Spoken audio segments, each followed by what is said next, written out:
And yeah, we should be. Bro, you should say like Gokanaru OnlyFans launch. Yeah, Gokanaru OnlyFans launch. Yeah. You know what? That'll be the next one. The next one will be Gokanaru's OnlyFans is launched. Let me just quickly promo it as well to the folks. But we are live now, just so you know. Oh, okay. And I'll go fetch you from spawn, and we'll walk you to our fort. Okay. Should be fun. Should be nice. Yeah. Okay. Copy the link for that, and spam it in the Discord.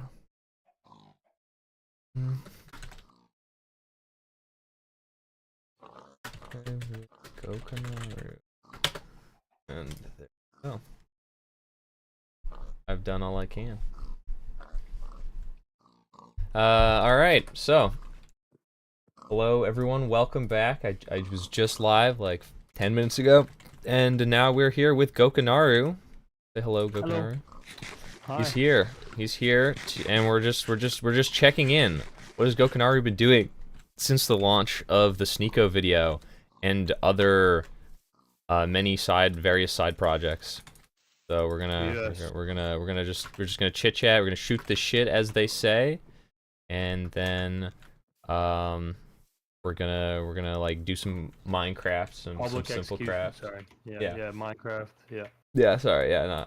We're gonna be doing like you know, like those like random like online games people play that like get like that have nobody who actually plays, but like for children's games like Club Penguin or something. No, like with chat rooms, and then like the terrorists use it to like communicate with each other because it's like the government doesn't look at.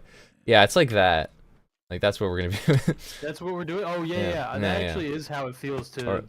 Yeah. When we're like even when I'm live streaming, honestly, but like yeah, when I'm on your stream, I know I can pretty much talk about things that I would the usually government not, isn't happy about. Yeah. Right, that I usually wouldn't because I don't want to raise my GTA stars. Oh, exactly. Yeah, like who's paying attention? Nobody. Yeah, Who's watching? No one. I was rewatching the one we did before the Sneeko video, and I was just being so like blunt because I just understood that like no one's gonna give checking a fuck. In. Yeah. Even not just because I'm on your stream, but like just because of my swag level too. But You're back down to pre-Sneeko video levels. Let's go, folks. No one is paying attention. Isn't this awesome? Welcome, Les Largiens de Stars. Tell Gokanaru to stay Kanaru. So there you go. Just stay Kanaru. Thanks, that's a great tagline. Holy shit. That sounds like something like a really corny, like Sunday kids cartoon would say. Like that's like Sonic's tagline in the 90s. Yeah, it's not gotta go fast, but it's like gotta stay, yeah, stay spiky or something, you know. Your parents don't love you. It is funny to do like the Sonic voice and just say something fucked up. It's like, yeah, I like smoking crack. hey kids, smoke crack. Your parents wish you weren't born. Nobody loves you. Ha ha ha. Gotta go fast. Yeah. Eat all the Flintstones gummies under your fucking sink. Your parents keep the pills closet locked for a reason. Haha.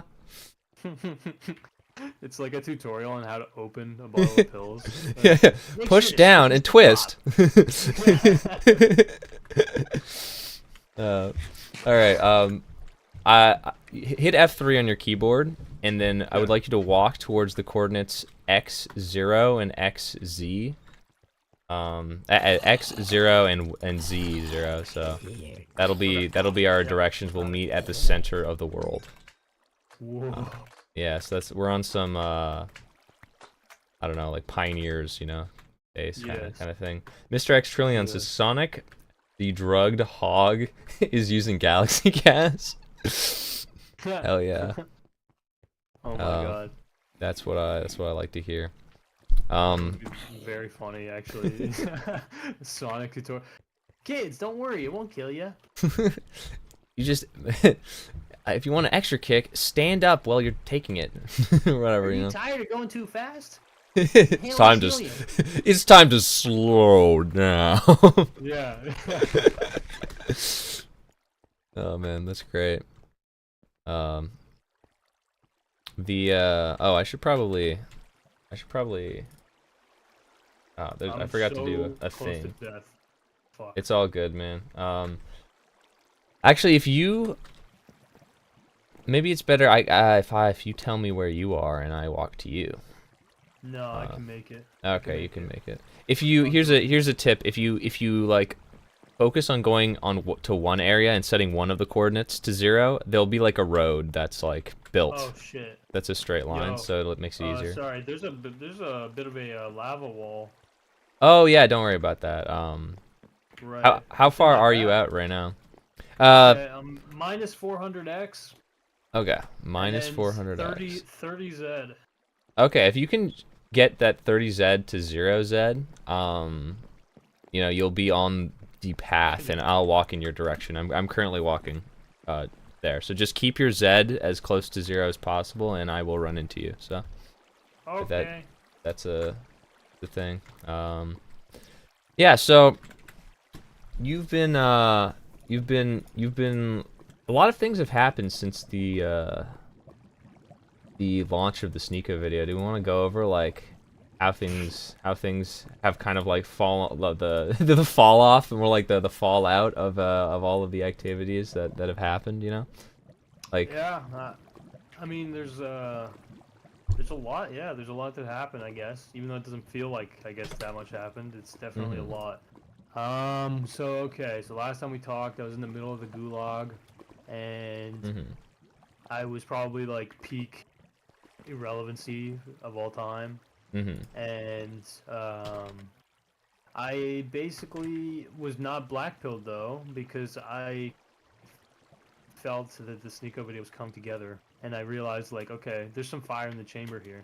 And the big thing, the inflection point the last time we talked, was after that. I had already had the idea, but I didn't have the balls to vocalize it until the video was like really near completion. But after that interview we did, I started to talk to people, and I think to you probably right away, about the idea to do the White Rabbit stunt, which was the stunt obviously where the most popular video on my channel. Yeah. Is it the #1? It is, yeah. I got like 70k, 3k views. Yeah, that was a really good. I was really glad that you actually did benefit off of that video's release. You know, greatly, honestly, yeah.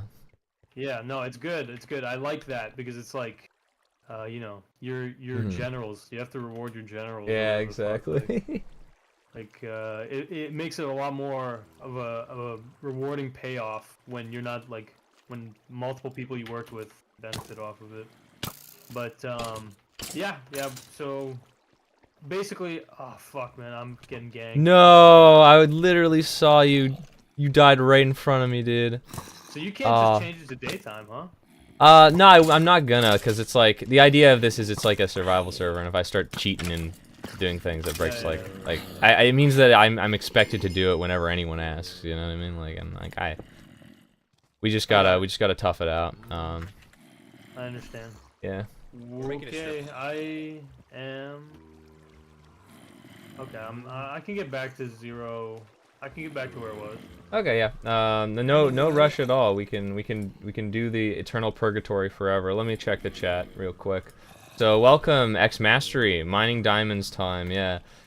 Prince Das says Gokanaru's audio is low. I just realized that. Yeah, it would be very low. Okay, can you talk? Is that my fault? Too loud. That's, like, no, it's my fault. Okay. Yeah, you should be good now, I think. Okay. Chat, yeah. Do I sound okay, chat? Yeah, you might sound slightly too loud. I don't know. Let me know if that's too loud. Okay. Gokanaru was shot. Mario got him. Prince Das says you should play the Jenny mod live. I don't think we will. The famous shooter. My bad, guys. It's my fault. Yeah. Next time, let's play Counter-Strike, bro. We could do that. We could do, or what is it? Left 4 Dead. That's a classic. That's a classic one. No, it needs to be competitive so that I can just get pissed off. Are you good at Counter-Strike? No, I'm actually laughable. Like, yeah, there's levels to it, but I have friends who are very good at Counter-Strike, and I have friends who aren't very good, but they play smart. And I am not good at Counter-Strike, and I do not play smart. And I've played enough Counter-Strike that I could definitely play smarter. But my thing, I don't know what it is. Probably some kind of like just dopamine demon behavior. But I really, really, really love to just rush in and just try to kill the enemy as soon as possible to like throw them off basically. And this was the same when I used to play Call of Duty Black Ops, which was basically the origin of my channel effectively. I was a huge advocate of knifing, like the knifing scene, the knife only, whatever it is. Oh, wasn't that Only Use Me Blade was big in that too, right? Yeah. I was a big search and destroy knifing only. And it was very fun to me because it's a very dumb way to play the game on paper. But in Search and Destroy, if you put all of like the fastest perks, basically, you're like way faster than most people, and you just know how to be a little weasel, a little rat. You can, every now and then you'll get a moment, or you'll get some like some clips where it's just like, you can kill 4 people in 1 round, and that's crazy for Search and Destroy. Yeah, and so sorry, but with CS:GO, that you can't really knife people in CS:GO. But I just really like to be so fast to encounter the enemies that I like if I'm playing CS:GO, which again is like it's basically Search and Destroy from Black Ops. Whoa, if I'm playing CS:GO. Nice skin. Hello. It's like a piece of shit with a hat. Oh, it's Mr. Poopy. It's Mr. Hanky, dude. Oh, Mr. Hanky, yeah. Here's some sugar. Thank you, here's dude. some cooked pork chops. Here's some apples. Eat the apple if you get into any danger at all. And here's some armor you can wear. You want to man. forward a little bit. Is this cow your pet? Nope. Okay. Feel free to do what you want with him. Alright, sounds good. Yeah, I think. Dude. Yeah, sorry. Yeah, go on. Yeah. Just wear that and follow me, and we'll walk out of here. Did you watch Idub's new video? No, I haven't. No, the one about the one that you made the video about. Yeah. Like, yeah. Sorry, the one that's called My Body Your Choice or some shit like that. I watched your defense of it. It's like for the edit. But I haven't watched that actual one.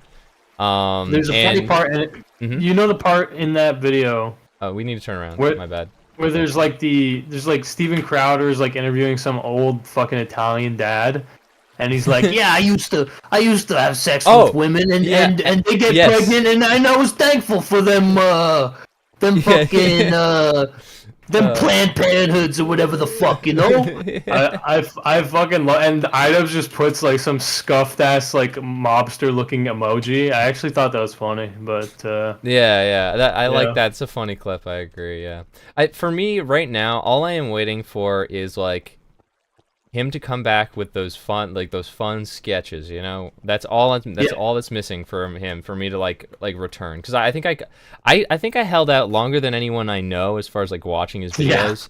And then when I hit my final straw, like I really hit my final straw, dude. And I think it was bad unboxing. It wasn't the bad unboxing, although I did watch that one.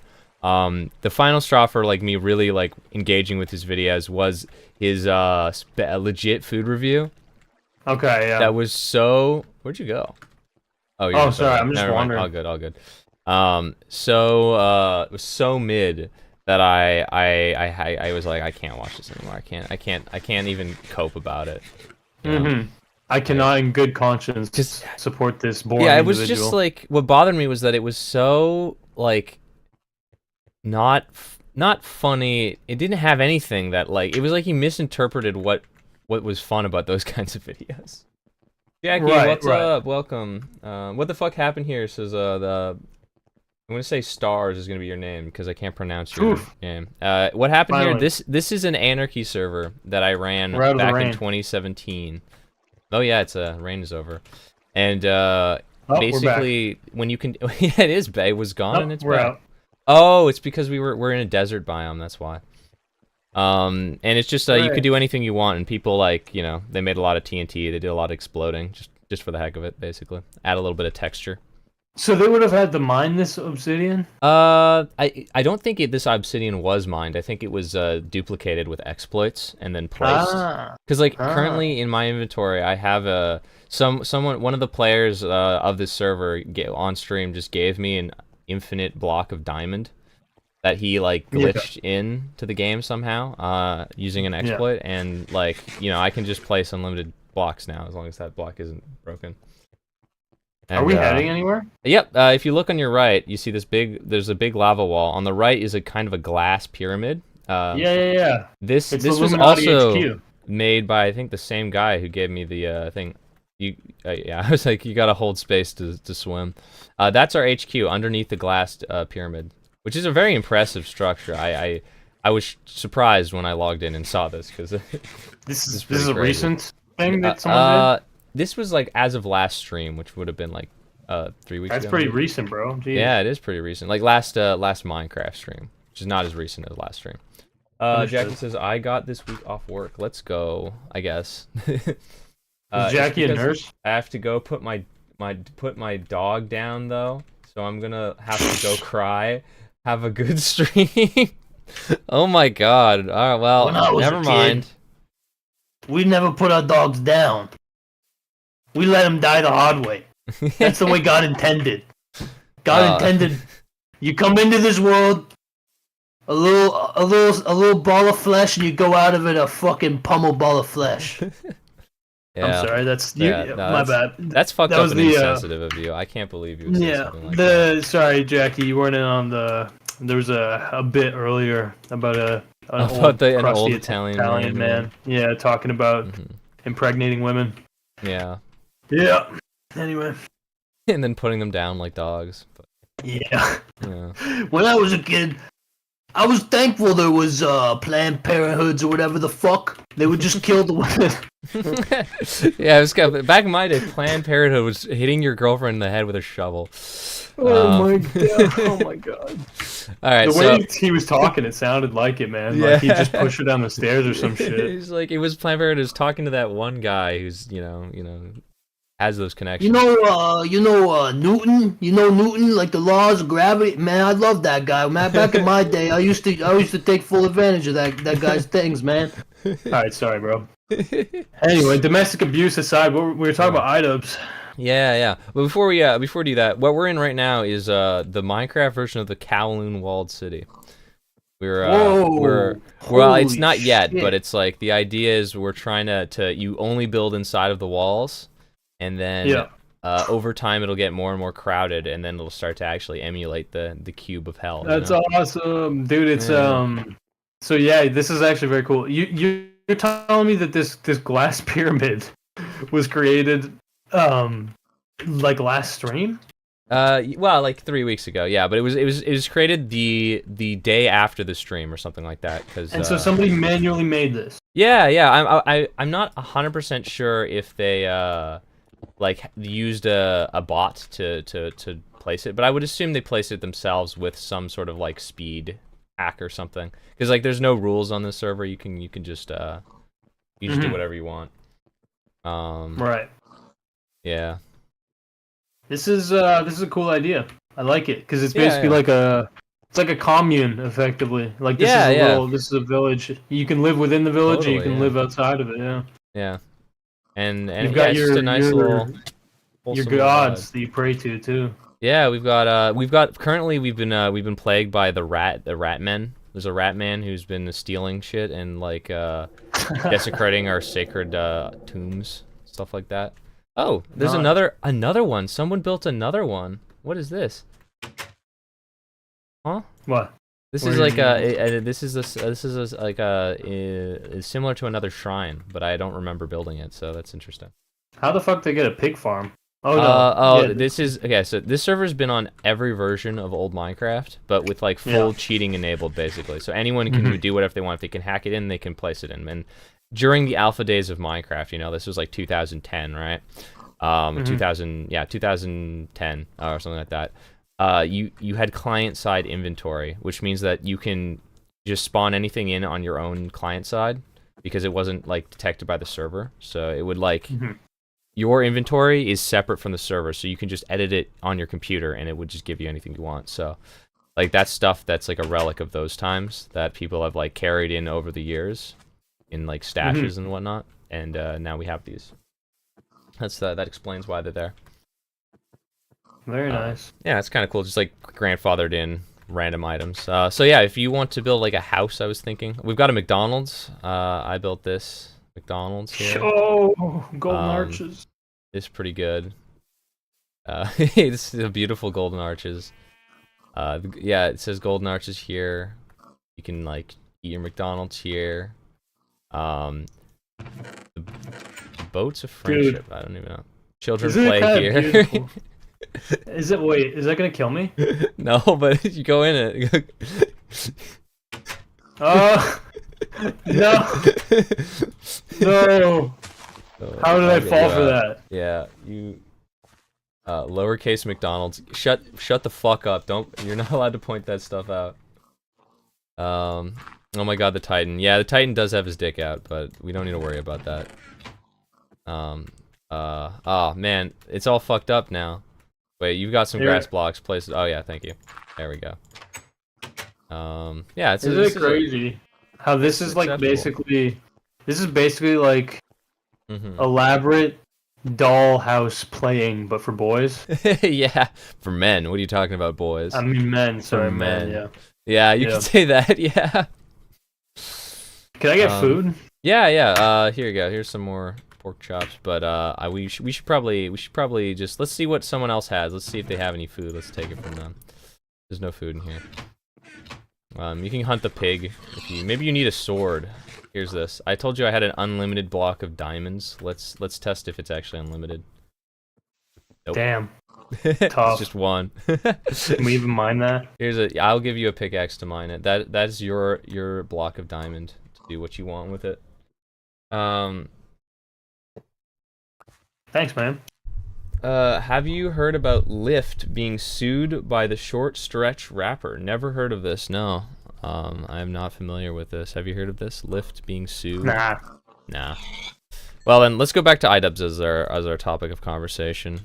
Yeah, sounds good. I was just saying that, like, for me, the last straw was that he seems to just not understand almost the point of almost every one of these old series. So I'm like, I don't know. But and then that just like kind of killed it for me. Oh wow, this is new as well. Let's go in here. Let's. When you say the point of every one of his, well, it's like his bad unboxing. It's like he literally like makes it not a viewers thing, you know. And it's like viewers suggest Amazon items to purchase, which is not nearly as fun as somebody sending him a jar of cum in the mail, right? Like that's what's fun about it. Now I understand that he might be afraid of the people who hate him now and not want to do that.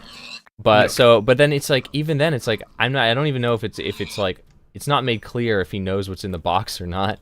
It seems like he kind of just does know what the package is ahead of time. It seemed really oh, behind you.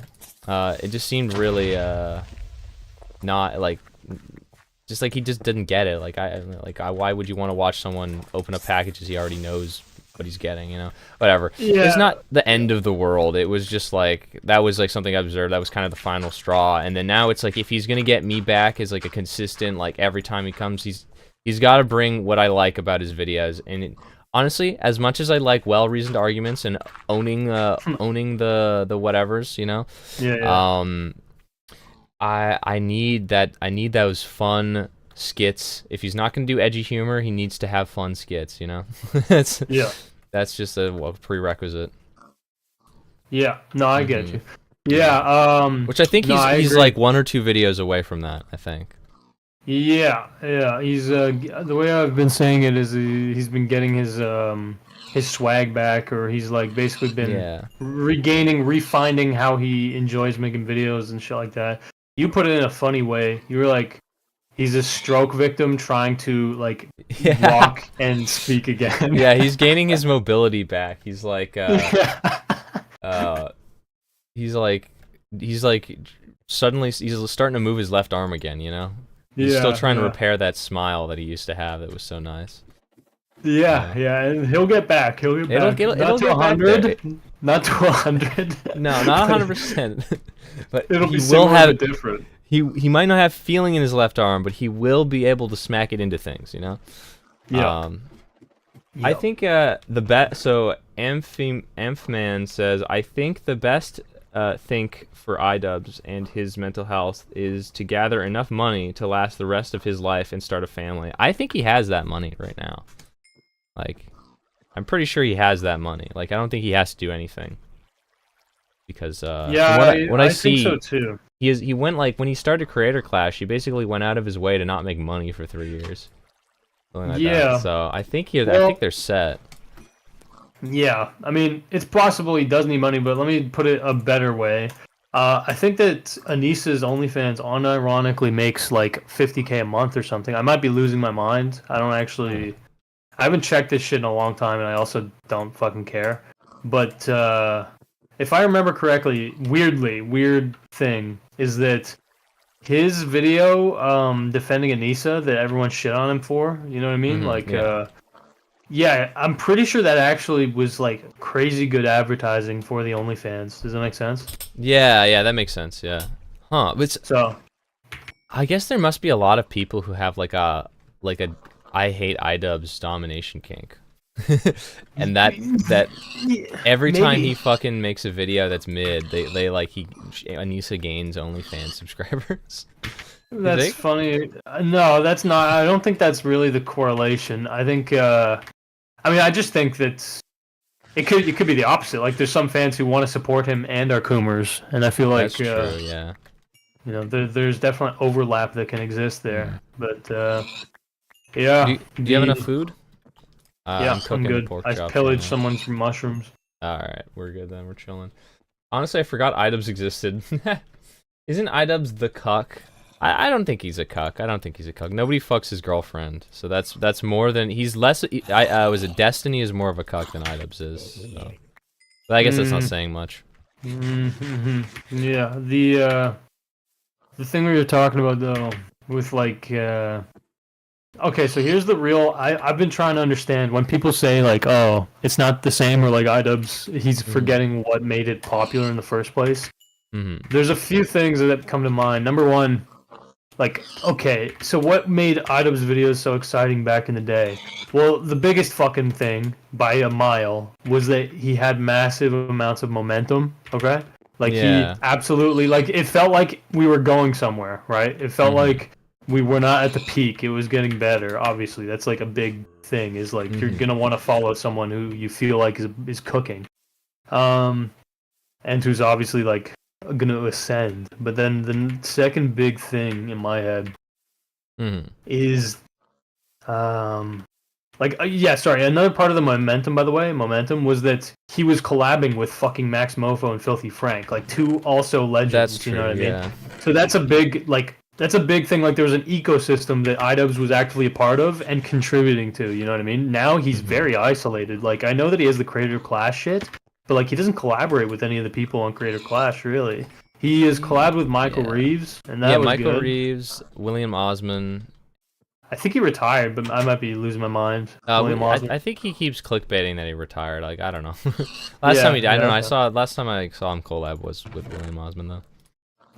Anyway, but so basically, like, so there's that, right? So like lack of momentum, not really being a part of some growing community or exciting community, whatever.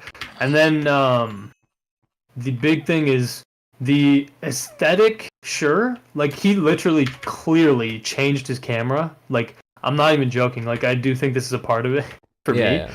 His camera is literally different, and for some reason it has this like kind of bleached out effect that's kind of, I don't know, it just feels you know how some video games, they have like that sandy fucking not juicy popping color look, like they have like this like a sandstorm look. Like sort of like a Call of Duty 2 or something. Yeah, Modern Warfare 2, sure. Yeah. But anyway, I just don't like the look of it. But the biggest thing is the vibe. So like His attitude, his attitude. So the big attitude that iDubbbz had that defined his fucking peak of popularity was not that, obviously, was not that he fucking said the M word, was not that he was racist. Not, what are you talking about? Yeah. No. No, but this is the Let me explain though. Let me explain. It wasn't that. Okay? It was that he didn't give a fuck. Okay? And so him saying the M word or whatever was an extension of him not giving a fuck. Okay? Like it's not that he was racist. Okay? It was that he didn't give a fuck, that he had like this weird allure, you know what I mean? Yeah, like he felt untouchable because like when like someone makes fun of him for whatever reason, he's like, I don't fucking care. Yeah. Whereas for some reason, I don't know exactly why, but yeah, pretty much more or less starting with the OnlyFans arc, you could say. Yeah. Like where he publicly defended his girlfriend. He for the first time he like tried to show or prove that he doesn't give a fuck, if that makes sense. And like what I'm trying to say is that he basically like makes this like bold claim, which is like, I don't give a fuck. You can subscribe to our OnlyFans or not. But in reality, he like very obviously gave a fuck. You know what I mean? And now he's kind of consciously approaching his content from an angle of like, I care a lot. You know what I mean? Yeah. And so there is something that is a bit off-putting about that, I guess. Especially since the way that most people identify iDubbbz is as somebody who literally is like known for just putting up with literal hell. Like the guy was in the sewers eating fucking pickles. He was eating like quail eggs out of garbage cans. That's iconic, man. Yeah. And here's the thing: like he can continue doing that today. Like he can eat gross shit and whatever. Yeah, but it doesn't hit the same. Well, it doesn't hit the same because he's basically immediately, like the bad unboxing, he pretty much establishes, okay, I give a fuck. I don't want you guys to send me fucked up stuff, basically. Yeah. And so there's definitely an ick, I think, from the past audience toward that. Oh, come over here. I don't think him not giving a fuck is bad. I just I do think that is the big variable that people are confused by. Stars is saying he's 40 now, is what it says. Is that true? Is he actually 40? No, he's like 34. Okay, yeah, that's what I thought. Basically the same thing. Doesn't seem 40 though. No, I think there's a big difference between 40 and. I'm trolling, but yeah, I get you. Yeah, just like walking this building is like a lot more to it than you think. Yeah, you know what was disappointing? If I'm gonna shit talk iDubbbz. Sure, yeah. What was disappointing? His fucking collaboration with Max and Chad. Oh yeah, I agree. Yeah, that was such a fucking neutered video. I don't know how to put it. I really don't know how to put it, but like, there was missing aura. There should have been more aura. It felt like he didn't have like it felt like almost like when he was on the Cold Ones podcast, he felt like he was almost not there. And then when him and Max and Chad were doing that video, it felt like you're like sort of like older brothers, like, but like they're like what do you call it? Letting their like brother with Down syndrome do something. You know what I mean? Like. Yeah, okay, I get what you're saying. Like, they had nothing to gain by having iDubbbz on, I guess. Yeah, or they humored him? No, it was like on iDubbbz's own channel. Or we should definitely not be in here. This is a bad place to be. Oh, yeah, they don't know we should go back. Okay. We'll stay in the overworld for now. Okay, sorry. Explain what you mean. It felt like oh, interesting. Did you go back through the square? Oh, it felt like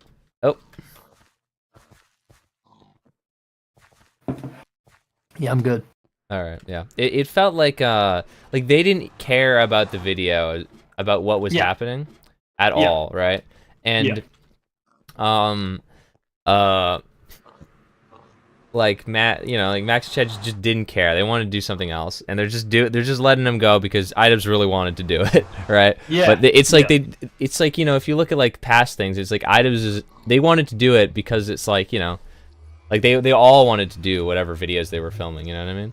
And it seems like, you know, when they were doing, like, they got like some sort of like, you know what, like the like wavelengths people are on, and then there's like wavelengths where like someone, where someone's like they're above him on a wavelength and he's below a wavelength. You know, like they're just kind of like they're just not connecting. Right. Yeah. No, you're right, because like Max and Chad have effectively mastered the formula of like chaotic, crazy video that they were doing back then, and iDubbbz basically leveled down hard, like hard. Yeah.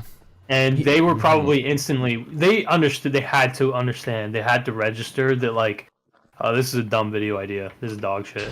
Yeah, and they still did it and whatever, just out of respect and just to like, you know, fucking do it. But yeah, I think it's pretty obvious, and that video was not great, if that makes sense. But anyway. Yeah, it makes sense. Can I steal your flint still? Yes, you can have it. Here it is. I got 2 actually. I have 3 for some reason. I don't even know why. He just goes, burns down an entire house. I will find you, dude. They were just here. Well, then I'll find them. Yeah. Anyway. Yeah, I don't know if there's anything else you would have to say, but I could probably talk for longer about iDubbbz, but we don't have to. Yeah, I don't know. I mean, I don't know. It's just like, I feel like until iDubbbz, I don't know. There's some sort of like aura about those older videos that just feels so iconic, and they hit in such a way that like I don't know. I was just trying to think of like, there's very few things that hit like old iDubbbz videos used to do, you know? Like there are very few things that exist on the internet anymore. And like one person who I feel like embodies only like one part of what iDubbbz used to be, which was the like not giving a fuck at all kind of thing, which is Big Bungie. I think that guy is like the part of why he's like so ridiculously popular is like for how insanely edgy he is I think it's entirely because he doesn't give a fuck at all. Like his channel could be deleted tomorrow, I swear. Like that's how many like violations he commits on a daily basis. Yeah. Or on I mean, Bungie basis. Definitely leans more into the racist shit, right? No, but he's like, I think he probably, you know, I mean, he's not powered by the same. He's powered by like spite, but it's like not giving a fuck in like the spite sense. No, not for in, like, sure. He's like a. iDubbbz like lacks that. Yeah. Bungie harnesses resentment more than iDubbbz. Yeah. And he is edgier, I think. But also, like, I totally get what you're saying. Like, that I don't give a fuck energy. It's like he just takes the risks or whatever the hell you're talking about. I definitely know what you mean. Like that adds so much unpredictability to a viewing experience that it's like so novel. You know what I mean? It's it's awesome, man. I don't know. Like when I'm watching his videos, I'm just like, it makes me like, I'm just like, this is. I can only just really just respect that like someone could just go that like to go as far as he does, given the landscape. Right? The person who's the equivalent of that for me is Brody TV. Oh, Brody TV. Yeah, that's fair too. That guy's cracked. I feel like I respect him on more of an artistic level. Well, yeah, that's the thing is like Bungie maybe that would be like a commentary example. Brody's not commentary, but he's doing like these IRL crazy things. So like if you combine the two, but Brody to me is like, there's so many points where I'm watching his video and I'm like, what the fuck? And it's I don't know, it's just never a dull moment, I guess. I couldn't agree more. Like he really has he's cracked. He's cracked. What can I say? That guy's next level. It's dude, I don't know. Yeah, you sent me Brody's VidCon video, and that's amazing. That changed the way that.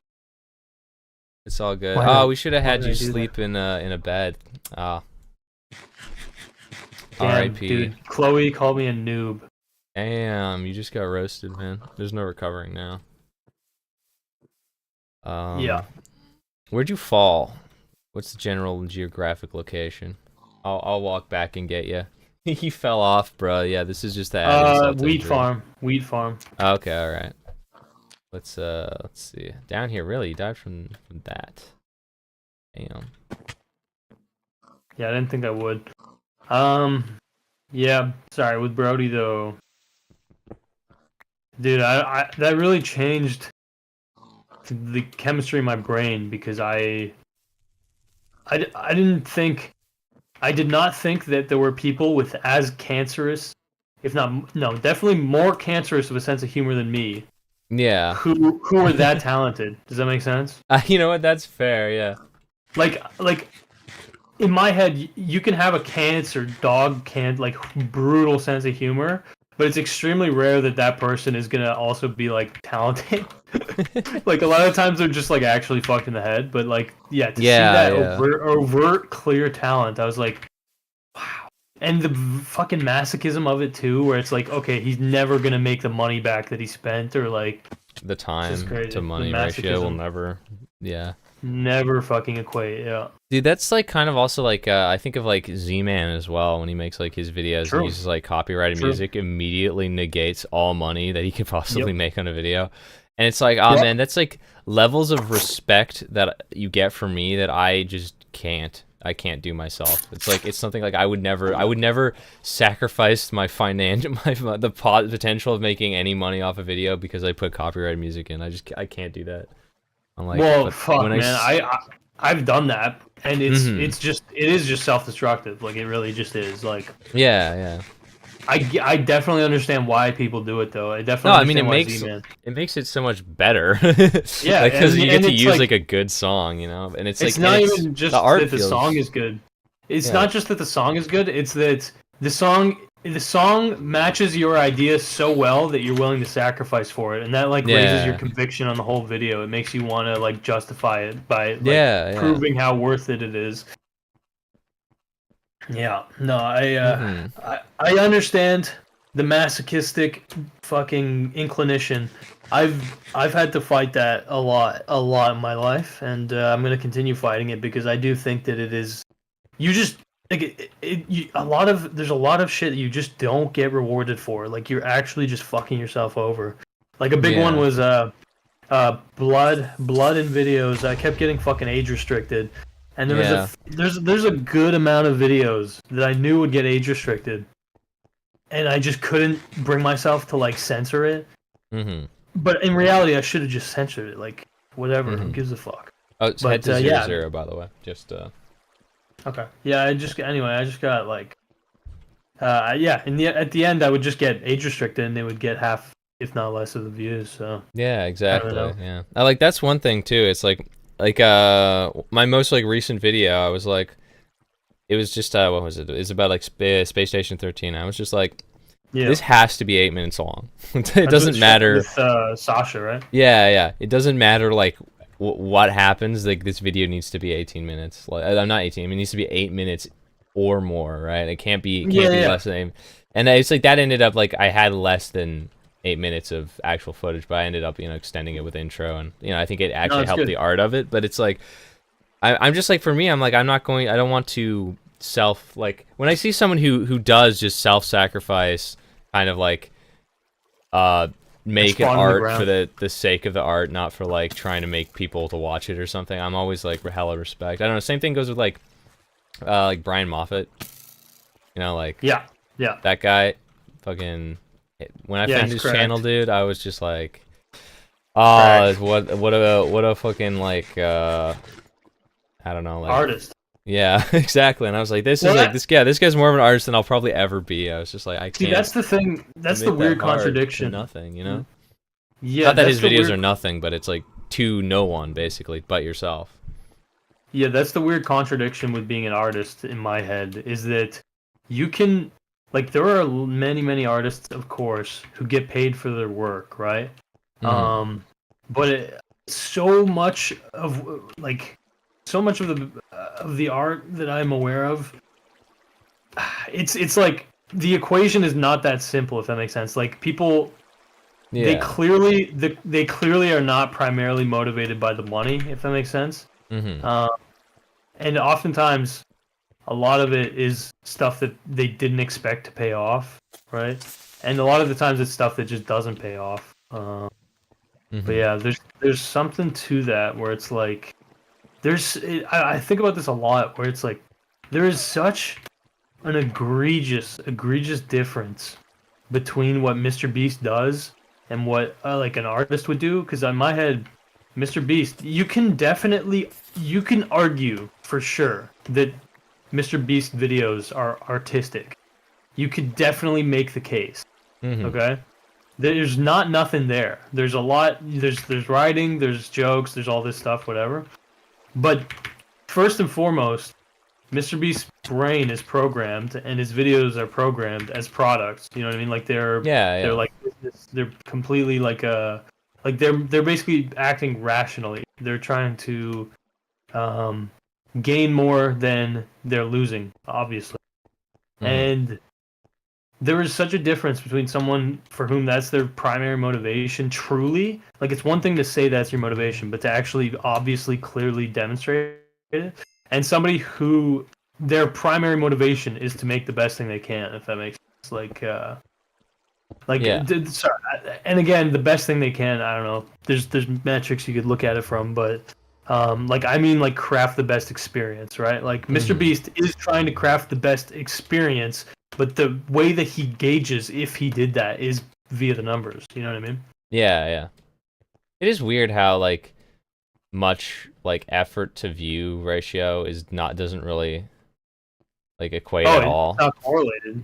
Yeah, it's not. Well, sometimes it is. Sometimes it is. Like, you know, obviously, there's not zero correlation, but it's absolutely disproportionate. Like Oki fucking spent a year and a half on a video, and he made like $3,000. He was saying.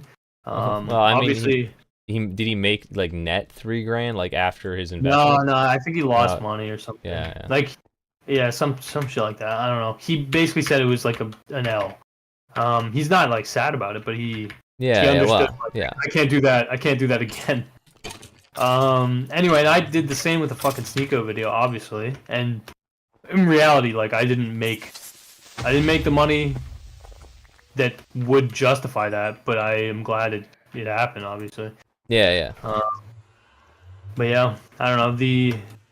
Just trying to balance that ratio is it's fucked up, because that's the real thing, I think. That's why I talk about people being rational so much, you know?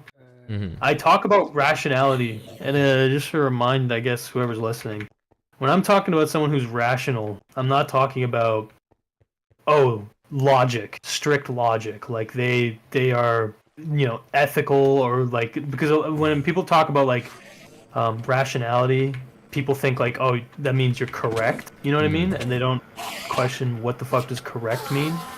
But when I'm talking about rational, I'm talking about basically like a game theory sense, in the sense of like, you're trying to do what is most in your objective interest. Okay, do what will basically net you the most fucking power. Okay, which basically means like the ability to do what you want. And so when I'm talking about people being rational, like Turkey Tom, for example, if you want to compare, a very interesting comparison would be between me and Tom, because I'm capable of thinking rationally, but I am extremely incapable of acting rationally.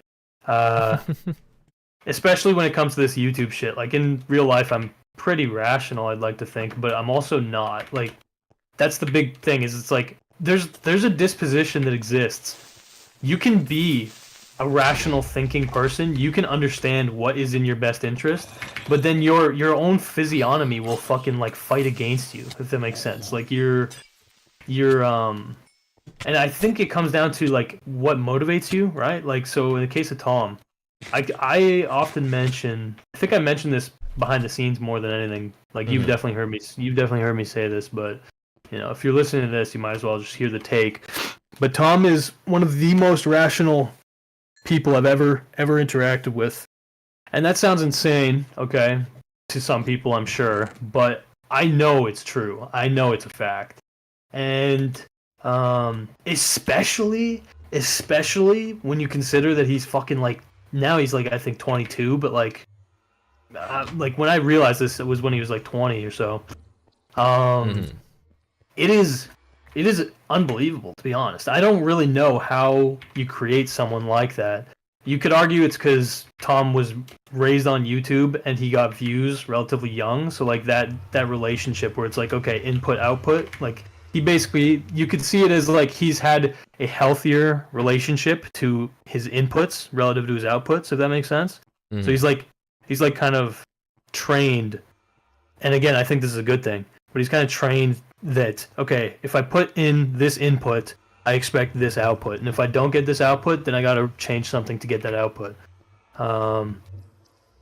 But yeah, when it comes to Tom, he acts super rationally, and again, I'm saying that in the sense of what is most in his interest. And when I identify, some people might moralize that. They might be like, well, he's a bad guy. Some people might think like, oh, well, that's just boring. Whatever the fuck, being rational is boring. Here's what I will say: being rational is by a mile, then I'd say like one of the number one determinants of whether somebody is a businessman, if that makes sense. So like I've studied business, and I'm trying to be a businessman, you could say, right? Like I'm trying to fucking start a lot of, I'm basically trying to like technically run my own business, right? Like online. Yeah. And I even despite studying it, despite technically like running a business, all this shit, I don't think that I'm a competent businessman in reality. And it's not because I don't have the mind for it. It's because I don't have the drive for it. And so it's a complicated thing that I am trying to train myself out of a little bit, which is I am way too willing to sacrifice what is technically in my best interest, okay? And usually that's measured by money, right? Especially if you're a businessman. So acting in your best interest is so Koiki says, so acting in your best interest is what works on YouTube. Shit. Yeah. Yeah. I know that's not shocking. Well, it sounds like it, but what acting in your best interest doesn't mean like making what you want to make on YouTube, though. Right? Yeah, sorry. When I'm saying in your best interest, I'm talking, okay, if you're on YouTube, right? The rational course of action is, there's numerous ways you can look at it, but the most rational way to operate on YouTube is to, number one, do what will get views. Try to grow your fucking audience actively, right? Like if something works, then you find a way to standardize it, you capitalize on it, you basically make it so that it's easy to repeat, right? Whereas creative work, real creative work, it involves so much novelty a lot of the times that you can't really repeat it. It's not easily repeatable.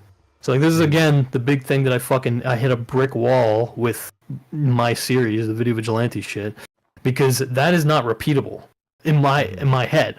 And when I say it's not repeatable, obviously I can make more of them. It's just that I've yet to find a way to standardize it to the point where it's like, okay, I know when this will be finished. I know this will be worth it, whatever you'd say. Whereas with a guy like Tom, it is very like clear that he understands how to prioritize things to best maximize viewership, if that makes sense. Yeah. And yeah, there's also another thing that's important to keep in mind, because there's the people who will act in their interest, but it's very short-term thinking, right? So like if you let me think. So like President Sunday is the recent example, okay? I don't know how tuned in you are to the whole Destiny thing, but let me just paint it like this. Let me make it vague. So like let's just say this. You get a scoop, okay? You get an inside scoop. You have the latest goss, the latest drama that can destroy somebody's career, a big YouTuber, okay? And you're a drama channel. Now, here's the thing. This scoop that you have is tied to a potential victim, okay? So basically, you can break this story, and you will get the clout, and you will get the views, and you will benefit, okay? This is in your interest to do this. But you will be basically trampling on a victim, right? And that is like obviously not, morally good, but why is that not in your interest? Okay? It doesn't make sense if you just think of things on a short-term horizon, okay? If you're just thinking of things in a very, like, short vacuum where it's like, oh, yeah, well, why don't I just kill my neighbor and take his stuff? That's in my interest, you know what I mean? But that's not actually... But I think that people understand... someone's gonna go out, kill their neighbor after this stream is over. Take their stuff. Well, yeah, maybe they should. No, but, anyway, the thing that I'm trying to get at is that acting rationally in your own interest it goes beyond just like, oh, being selfish, because that's how people write it off very often. It's like, oh, you're very selfish, and it's like, well, okay, one component of being rational is advocating and acting in your own interest, yes, but again, if you're just interpreting that as being a selfish person or whatever, then you're missing a huge fucking dimension of being rational, which is long-term interests, okay? And so, in the case of someone like Tom, the reason that I say he's one of the most rational people that I've met is because, unlike the vast majority of drama channels, he actually does have a long-term... Sorry, evil Jesus be like is what someone said in the chat there, so... Evil Jesus? What did I say? He's just acting in his own long-term self-interest. Yeah. Yeah, no, but... Evil Jesus doesn't die on the cross. Evil Jesus just chills. I mean, there's an argument to be made there, potentially. Like, Jesus didn't plan on dying, but, you know, that's a whole separate rabbit hole. Like, obviously... Anyway, there's anyway, keep going about... Sorry, I don't want to get too high concept. I'm already... Tom has a long-term plan. Let's stick with the story. It's not even about a long-term plan. It's about he has the foresight to understand the importance, not just of reputation, right, but of like psychically not being a fucking like okay, so here's another person, right? Destiny obviously recently got fucking popped effectively for basically, yes, being a fucking blind hedonist and somebody who doesn't care about those around him enough to consider them in his hedonism, right? Anyway, the point though that I'm getting at is that Destiny is often touted as being like a very rational guy, good at debates, all this shit. But like in reality, through Destiny's behavior, I realized actually very early on that this guy's extremely irrational. Like, he very regularly undermines his own long-term interest in order to own somebody in the short term. And so you see this in his conversation with Elon Musk, where he randomly somehow manages to get to the point where he's like backing Elon into the corner. Sorry, I'm saying Elon, but it was Adrian Dittman. Whatever. He's backing him into the... What, not Elon? No, yeah, I'm pretty sure he is. Some people are fucking, nerdy about that, but... Point is though, yeah, Destiny basically he's just very short-sighted. There's a few examples I would cite about that, but yeah, I don't need to go down the fucking tangent. I think people believe me when I say that. But it was about killing your neighbor. That's evil Jesus. Yeah. I see. Yeah. No, but anyway, so yeah.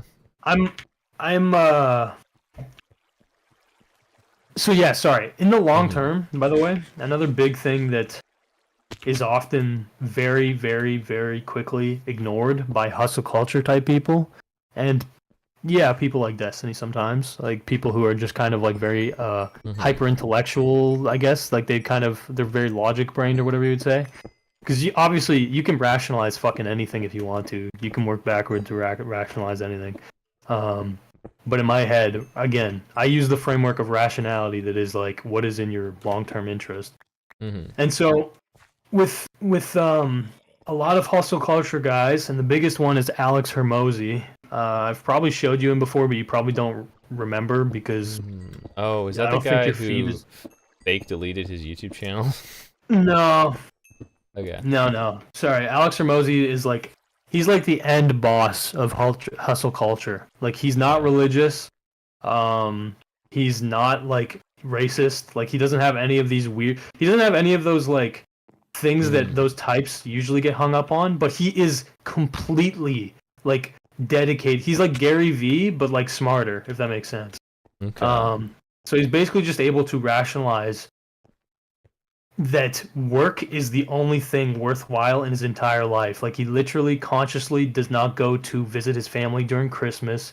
He only has friends who are productive. He's basically like capitalist realism, which basically just means like, I am first and foremost valuable because of the fact that I run this business, and this is all that brings purpose to my life, you know what I mean? Anyway. You really not visit his family on Christmas? Holy shit. Dude, and here's the thing, why I actually was kind of paying attention to him is because he has a very interesting aesthetic because he's like jacked, okay? So he's basically he's got like that, because Gary Vee's got this kind of pathetic vibe to him. Whereas this Hormozy, that's pretty accurate, yeah. Yeah, for real. But for Hormozy, he has this it's like that one testosterone. uncle you start feeling bad for like when you're older. Yeah, yeah, for real. But Hormozy has this like hyper testosterone thing going for him, so he's like very masculine. You know what I mean? Yeah, like he basically appeals to guys really well. And basically, what I was getting at is that Alex Hormozy, on paper, is definitely an extremely rational individual. Okay, very acute business savvy type guy, right? But where he fucks up, in my opinion, is that he's so like money fixated, like he's so fixated on the money that he ignores the rationality of his long-term interest, which is having people around you who will not abandon you the second that you are not worthwhile to them. You know what I mean? Yeah. Like, he orients his relationships around people who are useful. Does that make sense? And on paper, that sounds rational, but when you compose all of your relationships based on how useful or how much utility they have to you... Yeah, you have to be useful, too. Well, exactly, yeah. And so people forget. And it's pretty easy to forget, I understand, because people are short-sighted, but it's like, yeah, man, naturally, eventually, if your life goes, I guess as you're probably planning it, you're going to be fucking 82 years old. And in the case of Hormozy, he's been abusing steroids, even though he denies it because whatever reason. But anyway, in the case of Hormozy, if the steroids fuck his heart up or something, like, he's going to need people to take care of him. And he's one of these guys that's so fixated on the productivity angle that he is like, he doesn't want kids. You know what I mean? Like, he has a wife, and I believe she's on testosterone as well, like, as in steroids, sorry. She has the she-male penis, whatever. No, that's not what I'm saying. I don't want to be rude about it. I'm just saying, like, I'm pretty sure that it's because it tracks, right? Like, people who are super aggressive about making progress, it makes sense that in the gym they get to the point where they want to do steroids. You know what I mean? But anyway, sorry, but both of them are like they are kind of a match made in heaven because both of them clearly fixate on their work, right? Yeah. But neither wants kids, and they don't hang out with their fucking family, right? And so they have a shitload of money, yes, but at the end of the line, what will they be left with? You know what I mean? And I think, I don't know, I think that maybe they'll wake up like when they're approaching an older age, because I think the guy's in his like mid-30s. But that is an element of rationality that gets so often ignored by business people, right? Because trust is huge too, right? Like, there's people you can trust, and there's people that you can trust. Like, let me put it like this. There's people you can trust because they're loyal to you, and there's people you can trust because they're rational. Does that make sense? Yeah. So, yeah, there's just like day ones and then like everyone after. Yeah, that's kind of a good way to put it. But what I mean is that there are people who actually want what is in your best interest. There are people who actually care about you, okay? And there are people who you can trust basically to just act in their own interest, right? So, like, while you are useful to have around, you can trust that they want you around. You know what I mean? And yeah, exactly. And so, and then when it's not useful to have you around, then they're gone. And so, certain elements of this definitely bleeds into Tom. Like Destiny is a very he's a very transactional person, is the vibe that I get. You know what I mean? Yeah. And he definitely seems to both receive that kind of treatment, right? Like other people, because Destiny doesn't have many day ones. It doesn't seem like. It seems like he alienates a lot of the people close to him. I don't know. You can tell me if I'm wrong. No, I think but yeah, but so basically he ends up alienating these people, and so he doesn't have that many people that he can trust to actually, I guess you could say, like support him personally. But he has a lot of people that he can trust to rationally stick by him while he's popular. You know what I mean? Mm-hmm. And so Tom, again, I'm not convinced. I don't know the exact dynamic, but I don't think that Destiny is really that deserving of somebody putting their trust in him, right? Mm-hmm. Like to a deep extent. But yes, Tom, obviously, at the end of the day, like his relationship with Destiny, the rationality, let me put it like this. Tom is more rational than he was loyal to Destiny. Does that make sense? Yeah. And I think that is a good thing, right? Because that is in Tom's own best interest. Like, I don't think that it's in many people's interest to have Destiny around. I think it's pretty short-sighted or whatever. But yeah, there's a lot of levels to it, right? Like, if you orient your entire life around being rational and basically having business-type relationships, then yes, when you get canceled or when you don't make money or when you fall off, you will not fucking have anyone around you. And I think that a lot of people know this intuitively, but the people who suffer from this the most are people who pop off at a really young age, if that makes sense. So like guys like Dream, guys like Tommy Innit, like these young Minecraft fucks. Yeah. Bro, these guys, they got so disgustingly lucky at such a young age that, yes, of course, a lot of their relationships are very rational because they haven't had the time to be tested, obviously. Like, whether you can trust somebody beyond rationality, because you have to test, again, there's those two metrics. Test if somebody can be relied on to be rational, and then test if somebody can be relied on to irrationally have your back, you know? Yeah. And yes, in a lot of these cases, these guys will act rationally when they're all popping off and everything's all hunky-dory and whatever. But in reality, they don't really have each other's backs, like clearly with a lot of these scenarios. But yeah, like cannibalizing each other on Twitter. Yeah, I think that popping off at too young of an age is like actually fucking like a curse. I know it sounds rich and it's kind of cope. Like, of course, a lot of the times people benefit by popping off at a young age because then they get access to shit that makes them evolve and whatever. You know what I mean? Yeah. But I think that in a lot of cases it's like poison. It's not that good for your character. But yeah. I think the opposite's true though as well. Like if you put a fuckload of work in and you never get recognition for it, and you know doors don't open for you, I think that can fuck you up in a different way. But yeah, you become jaded. Yeah, jaded or just irrational. Like again, like I was saying, like you start becoming used to your efforts not being rewarded.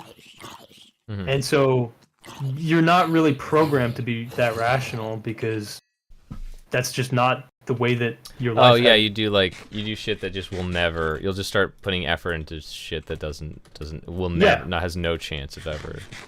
Yeah. Like you basically, and the weird thing of that is that you might end up actually doing what you want, right? But it probably won't further your goals, if that makes sense. Yeah. Anyway. Yeah. Sorry. That was a rant. You don't need to keep dying on the server. You could just log out and keep talking. I feel like that's probably better for you. I'm just like wandering aimlessly. All right. Well, fair enough. Yeah.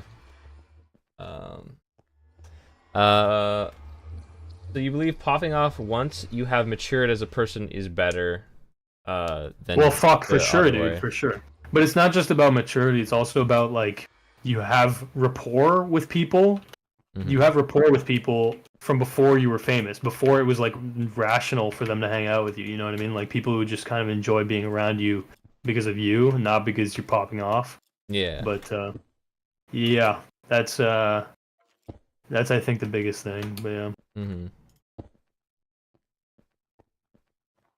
Yeah. Is there any? We got the. How damaging is being a Minecraft YouTuber as a child? Bad. Yeah. No, that's good. We got iDubbbz. Might have a comeback eventually. It's kind of already starting.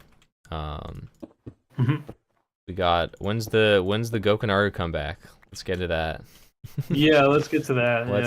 What's been happening? What is the what's up? What is the happening here of the Gokanaru channel? What has happened since? So we'll start with we were gonna go over this at the start, but it goes video dropped, Sneeko video dropped. We found some bedrock. Very nice.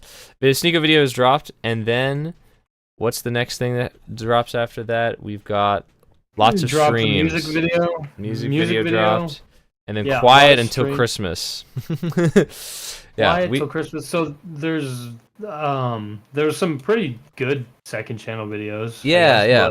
But a lot of people, I don't think are aware that the Clips channel exists. A lot of main channel subscribers. Yeah. No, and I get it. Like the Clips channel needs to be ignored more. Like it's just that after the Sneeko video, I was burnt out. Yeah, dude. I mean, and like, so I tried to lean on the Clips channel basically, and it didn't really work. But yeah, go on. Yeah, like after it dropped, like was it a month later, a few weeks later? I was there with you in Toronto for 6-ish months. That was pretty crazy. Yeah, no, that's such a weirdly easy thing to overlook, but that was crazy. Yeah. That was like I was in the thick of it I got to witness the burnout firsthand. Yeah. I was wishing that I could have helped with that more, but sadly I'm not structured. I'm not structured enough to help with that kind of thing. Yeah, I mean, I've thought about that too. Because in reality, what I would have needed is just probably someone who already has the they have momentum on their own, if that makes sense. Yeah. And I think it makes sense that like we were feeding off each other's energy, and it wasn't like there's definitely something off, I guess, but yeah.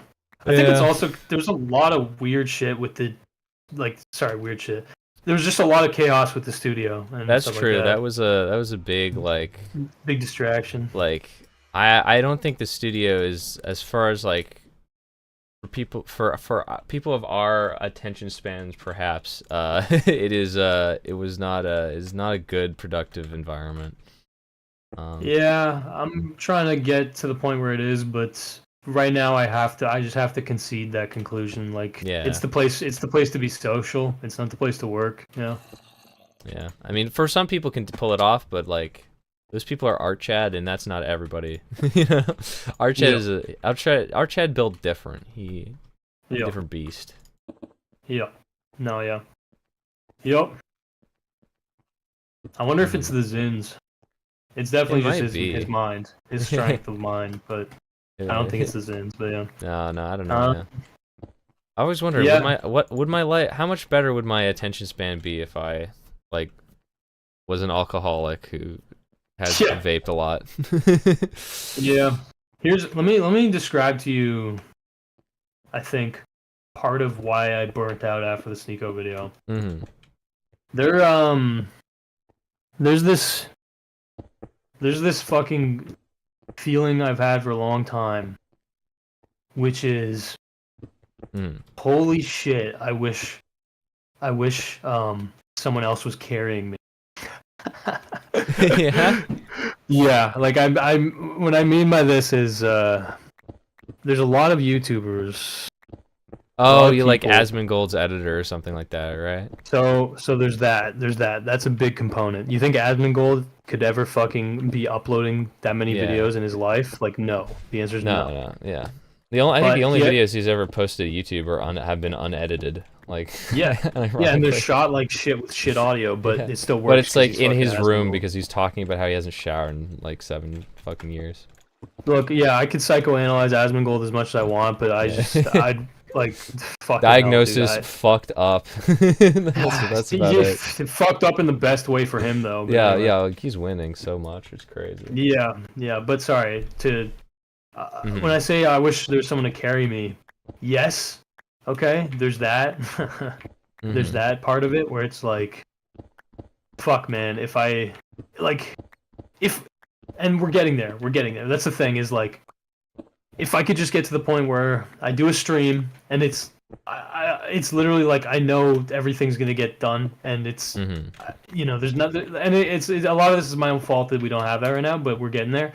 But the point is though, is that what most people, this is the way that I think it works for most people, especially those that become mainstream. Yeah. Especially in the streamer world. What happens is two big things that I've never experienced, which is actually it's 3 things. Fuck me. But anyway, they get really lucky. Okay, they definitely put the work in. They put the work in, but they get lucky. Okay, and then they capitalize on that luck really well. Like they keep going, and then they get management. Okay, they unironically get management, and so many of these YouTubers and so many of these streamers, they just are basically given a fuckload of support, instant support, and basically like backup in the form of managers, in the form of whatever, like people who basically take care of the annoying work, if that makes sense, so that they can focus entirely on the content. And then the other thing is that they'll often end up becoming a part of like a group, or like they'll enter a community, and that community will result in them actually becoming more popular. So in the case, there's many cases of this. So like obviously with Jay Schlatt, like he basically got carried by Call Me Carson, and then that turned into Lunch Club, and he basically kept successfully capitalizing on these connections and stuff. And I'm sure he also ended up getting some kind of management eventually, like whatever. Like that's just the reality. In the case of Ms. Kiff, this is exactly also the scenario, more or less. Like, he starts collabing with a fuckload of people. Like basically, there's a lot that kind of follows a rational train of events that makes it so that it's really hard for them to fail, right? Like with a lot of streamers, it's basically that as long as they go on stream, they'll be fine. You know what I mean? Like imagine, like I've never had that where it's like if I just clock in, I know I'm gonna be completely fine. But I'm trying to get that, obviously. But the point that I'm basically trying to make is like the community. Okay, so like the community that we started with the studio. Yeah. That is us creating that. Okay, there was nothing, and we're trying to fucking manifest that. Okay, with most people, it happens serendipitously. It happens because they're all making the same content. It happens because it already exists, and they just kind of get absorbed into it. The audience is already there. We're not doing that. We're going guerrilla mode, which is not easy. And then there is the whole like management thing. So I decided, and I think it'll pay off in the long run. I do think it's all worth it. Otherwise, I wouldn't do it. But I decided to do my own merch, right? Whereas most YouTubers would literally hand it off to some fucker who doesn't care, and they'll make mid-ass merch and whatever, right? Yeah. I did my own merch, and basically, like I work with you guys. Like I work with multiple editors, and I actually help you. Like you tell me, but like I feel like I actually help you guys and like try to fucking train you guys, if that makes sense. Yeah, I think you give like the most hot hands-on when it comes to any of that. I think out of anyone there, I think. Yeah. Like I think that from what I've seen, I've gathered from other people, is they just want you to just make the video and don't even care if it's good or anything. They don't like. They're just like, here's the thing. If it's just finished, just do it. And then it's like the feedback will be like, it's honestly like for them, I don't know. You give really extensive feedback, and for other people it'd be like 1 or 2 things. You've got like 100 things that are all like make sense that need to be changed. Yeah. Yeah, I mean, I definitely think there's a point where because here's the thing, right? This is where the algorithm really fucks with my head, and again, oh shit, this is a big rabbit hole. So let me just not get into it by saying the algorithm. To summarize a long rabbit hole, the algorithm to me is amazingly rational. Okay, amazingly rational. But when I say it's amazingly rational, that means that the rationality that it is based on is within the context of making money and basically retaining users, right? Yeah. So because that is the primary focus of the algorithm, and it is extremely rational at that, it incentivizes and encourages the creators of content, obviously, to create as much content as humanly possible and to make people watch it as long as possible. Hey! That does not... Yo, what's up? I just accidentally found you, is that right? Yeah, totally. Take the food. That's insane. I've literally been aimlessly wandering, bro. I'm building a city right now. That's awesome. It's yeah. good to aimlessly wander. Yeah, man. No, it's a vibe. Yeah, keep going. When I was watching the first interview we did, it was interesting because you were I could see you were just like running around aimlessly, and that was basically exactly what I was doing. So it's kind of funny.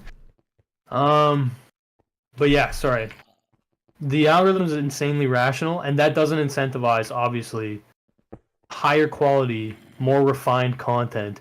It incentivizes slop, yes, but the important thing about the slop is that it incentivizes you to make as much as possible and as consistently as possible, so that you can train your own audience to consume your content, right? Passively. Passive content. I was joking with you a while ago.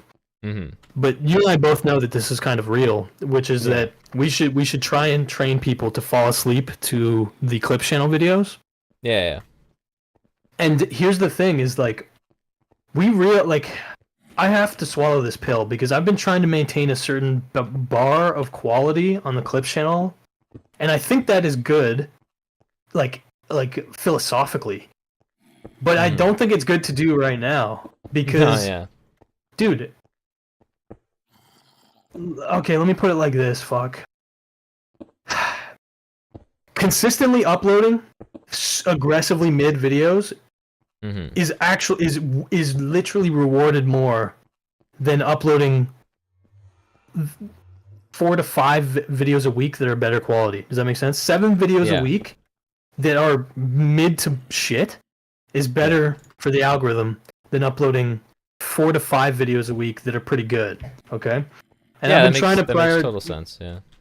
Yeah, it makes sense, but it's sad. But I get it. It makes sense.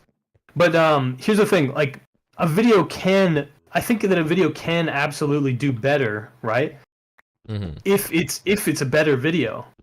But the thing that's important, the what I'm trying to emphasize is that it is not the most important thing for it to be a good video. The most important thing is that you are consistently putting out that level of content, right? So like you and I had a conversation at one point, and you were correct. You were more correct, which was basically like I was trying to.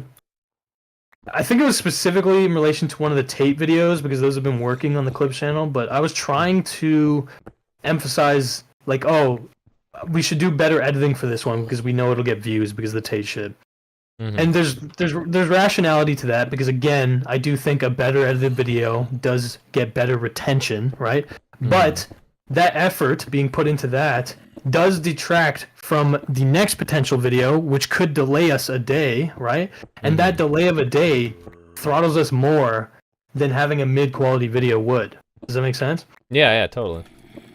Which means, basically in my head, that unfortunately the clips just need to be lower quality until the consistency is literally like we're batting 100.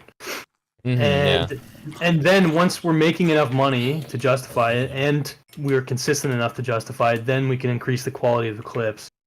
The thing is it just sometimes it just feels reckless to me to upload shitty clips because I'm like, I don't know. I think you get it more than most would, where it's like I actually I want my opinion to have value, and so sometimes I'm like very fixated on just making sure I don't say something stupid.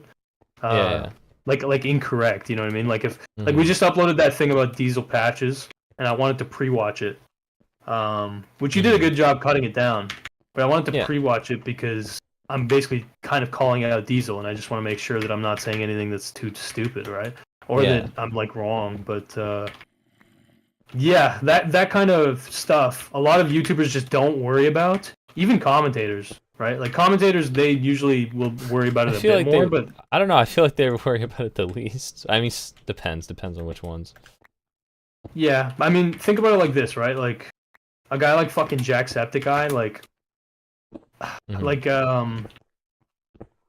don't think he needs to really worry about like giving too spicy of an opinion, or like if he gives an opinion that like alienates anybody or whatever the fuck. Like Jacksepticeye can shit talk Mr. Beast because he praised that he doesn't want to be friends with Mr. Beast, or that he never will. You know what I mean?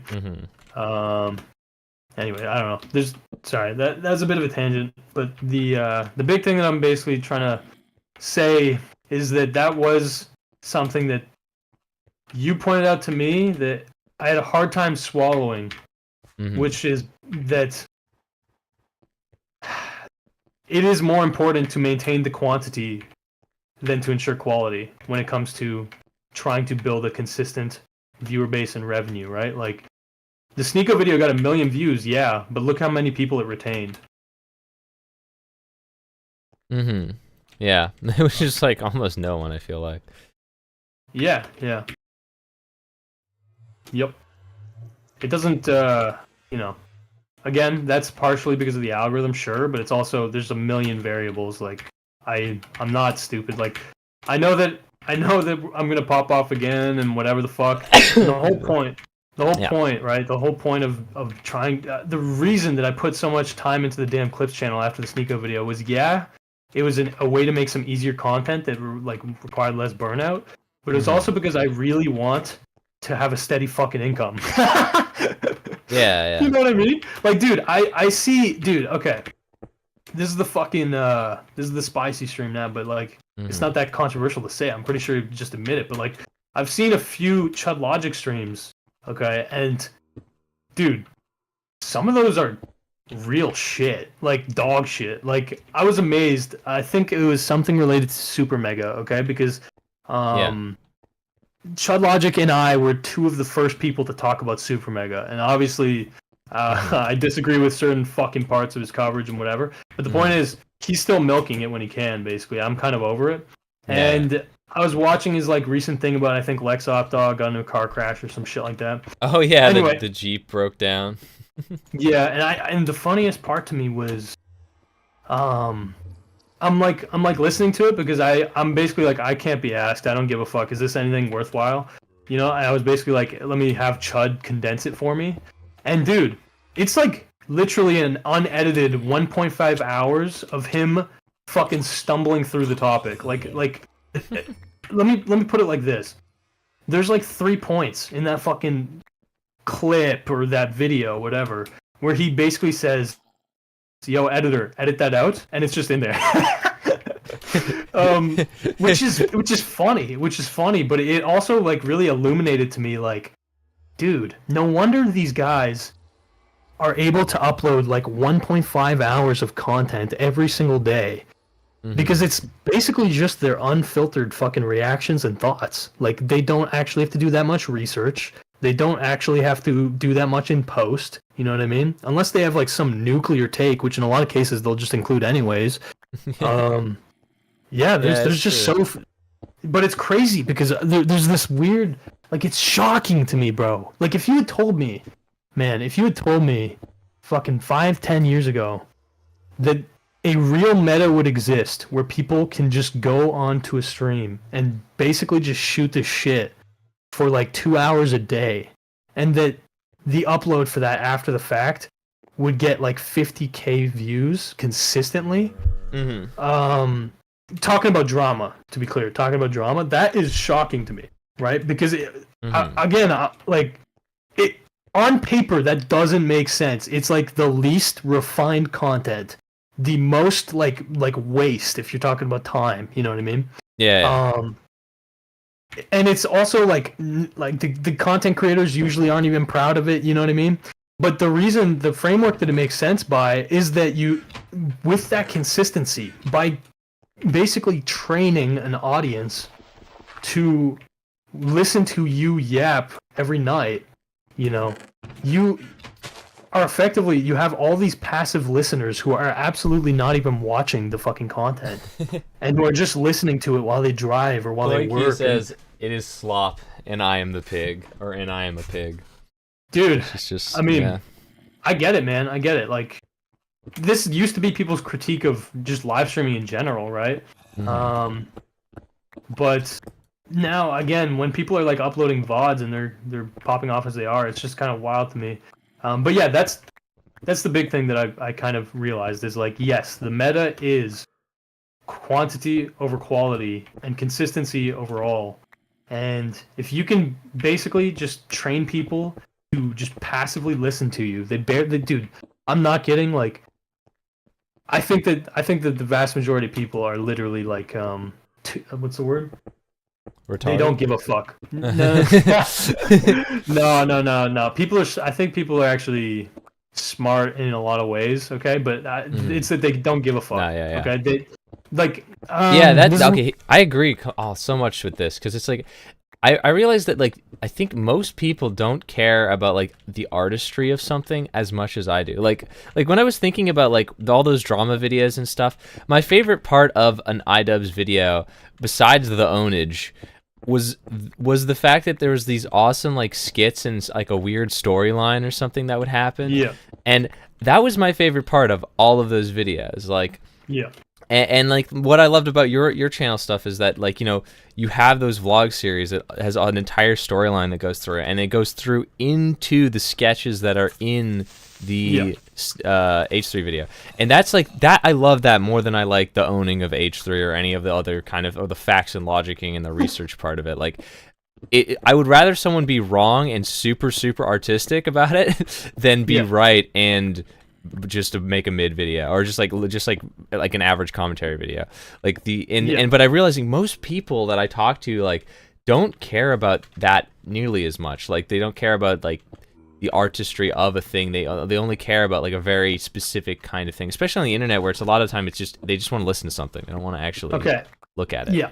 And let me so this is, I am, obviously, it makes sense, of course, that we, you know, are talking right now and that we've worked together as we have and whatever. But, like, I'm obviously of the same mind, right? Like, yeah, I am always seeking out higher quality shit and stuff that people care about, you know what I mean? Like, I try to keep I try to, you know, consume, like, stuff that's good, if that makes sense. That I enjoy, at least. I've definitely done my fair share of slop. Like, there's, like, lots of stuff I like to listen to that I don't have any interest in watching. Like, same. There's plenty of stuff like that, but yeah. Yeah, I don't moralize this. Like, you're not a loser if you listen to fucking, like, you know what I mean? Like, if you're listening to this, like, you're not. I don't think you're a loser at all. But anyway, the point that I'm getting at is, I really started to encounter this mindset the most when I started paying attention to Destiny's community, when I started paying attention to Chud Logic's community, when I basically started to pay attention to the drama streamer community, I really started to register this very strange thing, which is that while these people are reacting to videos, their chat is saying, like if there's anything artistic, they're saying, this is boring. What the fuck? Get to the points. Like, you know what I mean? Yeah, like Sneeko's kind of... Yeah. Sorry. What he's referencing, what Sabo's referencing is when we released the Sneeko video, there was a fuckload of people who reacted to it, which is good. I encouraged that and I wanted that. Okay. And God bless Oompaville, God bless Turkey Tom, who, like, overtly shouted it out in a video. But, like, Destiny reacted to the Sneeko video. And Destiny actually paid attention to the video for whatever it was, like an hour and a half, okay? Which is crazy, like, for Destiny to do, right? Like, because usually he also has, like, Stim Brain or whatever. Yeah. But his chat, bro, was crazy, dude. I remember registering it because it was so shocking to me how, first of all, cynical fucking crazy cynical. Like, it's actually insane how cynical. But second of all, how dog shit their taste is in like the idea that because a lot of people were like trying to write it off as like TikTok editing or some shit like that, you know what I mean? And they just don't. They just clearly have zero fucking frame of reference for anything like art related, you know what I mean? It is funny because it does kind of feel like when I see people who are like, this is like, what the fuck, they are like, you know, like they're like, they don't like the edits. I guess I can kind of get it because it's a little bit like the pacing can be like some people maybe hurt their eyes or something. It's on crack, yeah. But I'm like, it just feels like when like my like uncle tried to watch your video and he couldn't. He's just like, you know, but it feels old. It feels like old people not getting it, you know? They're like TikTok. No. Like, same H3 had the same complaint. He's like, the intro it was like too long. Yeah, I think H3 made that comment just to undermine it, but it's fine, whatever. The point though, it's probably true though to an extent what he's saying, but the thing is that Destiny registered. He literally comments within like 5 minutes of watching the video, and he was like, "You guys are calling this idiot. You guys are calling this like what did they say? Like Zoomer editing. Yeah. But am I the only one who's like completely engrossed right now? This is crazy. You know what I mean? Like Destiny was basically vibing with it. So that's like less of a critique of Destiny. And then, another interesting reaction I think was Chud Logic. What did Chud Logic have to say about it? So here's the thing. I view it as a massive compliment when people think it's worthwhile to react to a video of mine. Okay, so I try to like watch all the reactions because in my head it's like this is literally like you're never gonna get a more honest review of what you did. Anyway, Chud Logic was fascinating because dude, this guy fights his chat so much. This guy fights his chat so much, and he's so obviously audience captured. He's literally like his audience literally have him in a fucking cage. But for some reason, he always has to like lash out at them as if he's actually putting up proper resistance. He's literally like talking to the wall, if that makes sense, like the meme where you're basically just talking to a fucking brick wall.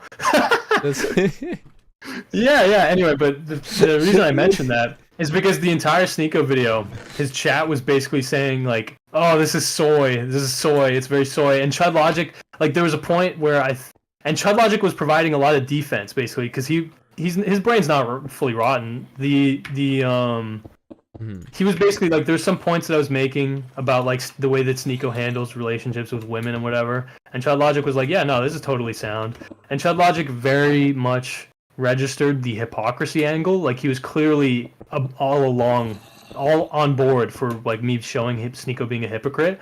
Yeah. But the second that it got to like the larger or like the more kind of the slightly more moralizing critiques, which was basically you know the part about the Roman Empire where like it's clear that I'm like getting pissed off.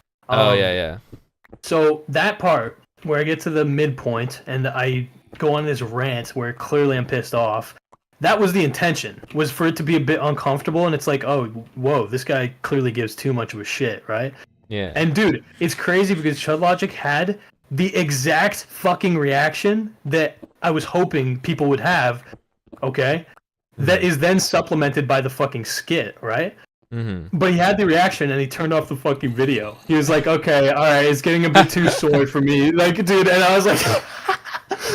oh my god, dude, he actually, like, he basically, it's not to say he fell for the bait, but it's like, he fell off of the video at, like, the exact time that you would expect, like, somebody who is basically, like, very not open-minded to fall off, you know what I mean?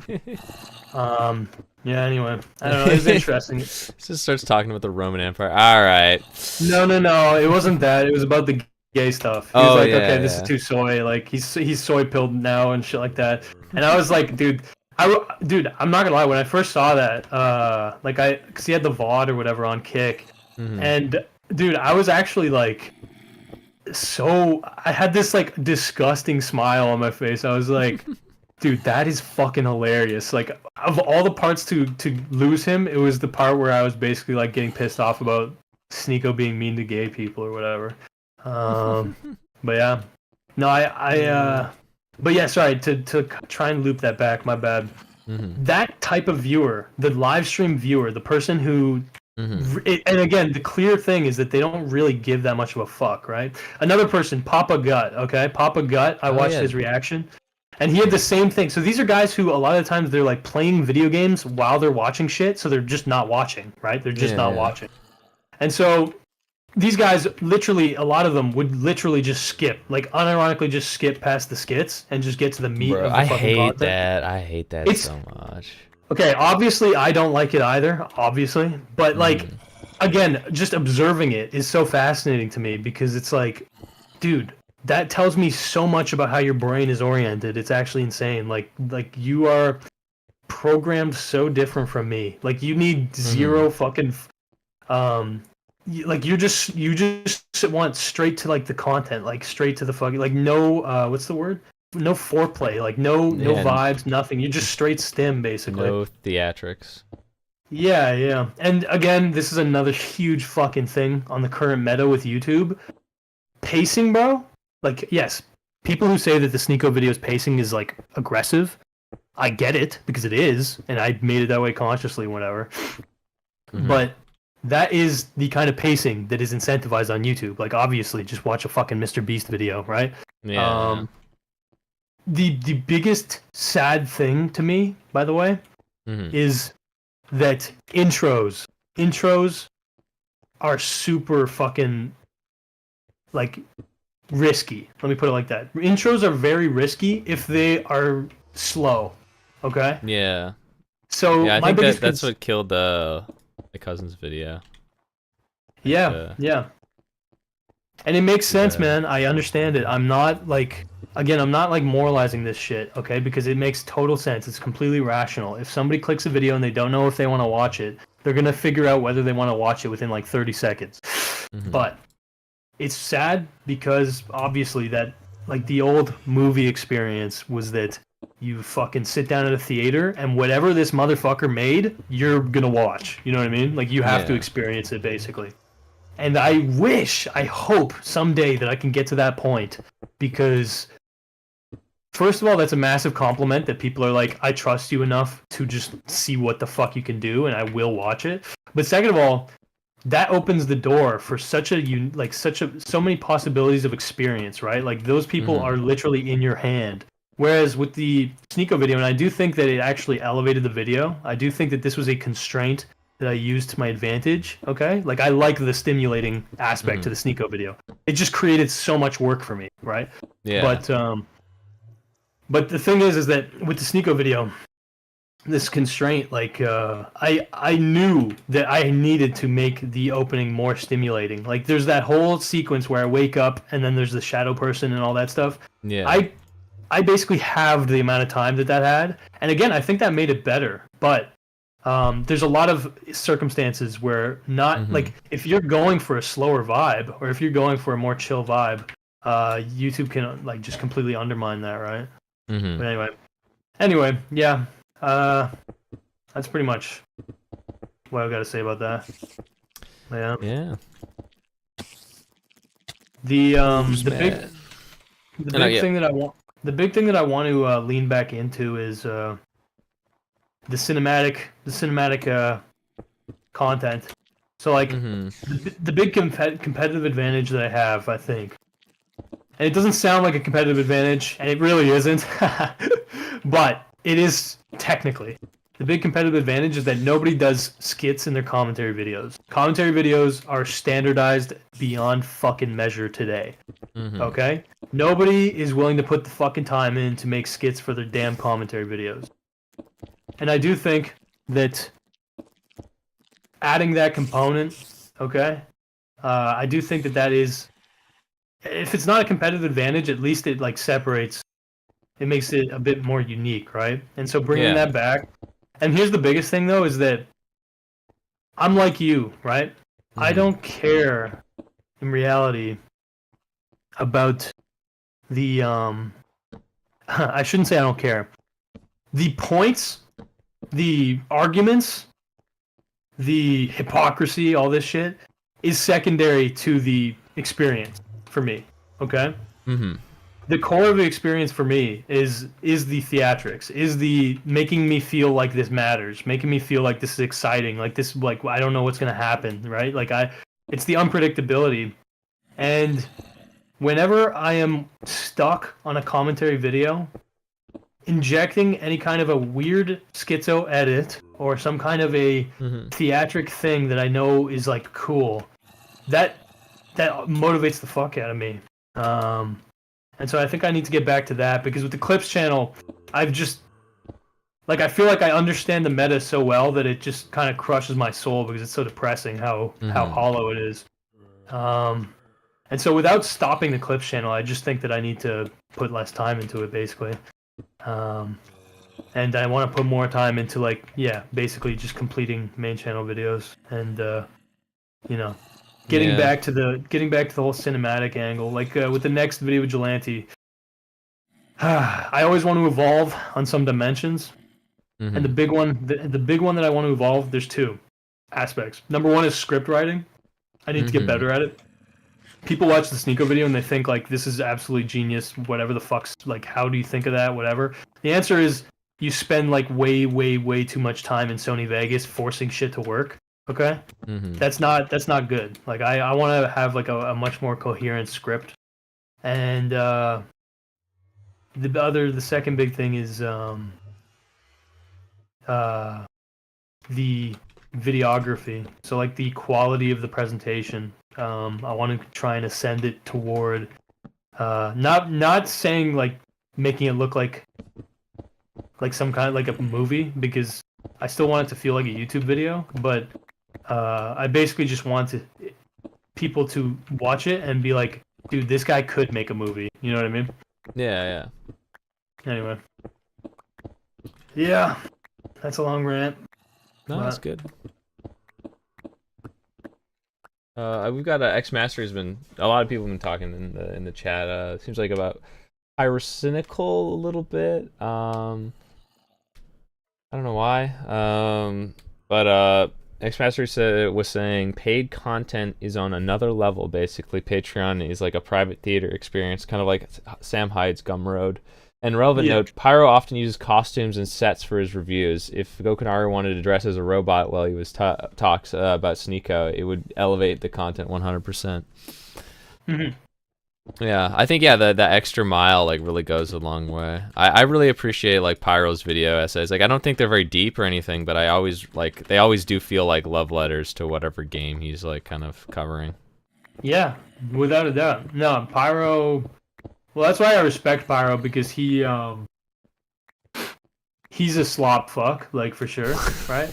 Yeah. I'll say this much though: his recent slop has actually been pretty good. Like, I'm not gonna lie. I'm not gonna lie. He's actually been clearly trying to, for some reason, he's been trying to be better with his slop, because there was a point where his slop was really dog shit. But But anyway, the point is that he is very clearly, very obviously, using the slop to finance and lubricate the fucking pursuit of his passion. Yeah, exactly. Which is exactly what I'm trying to do.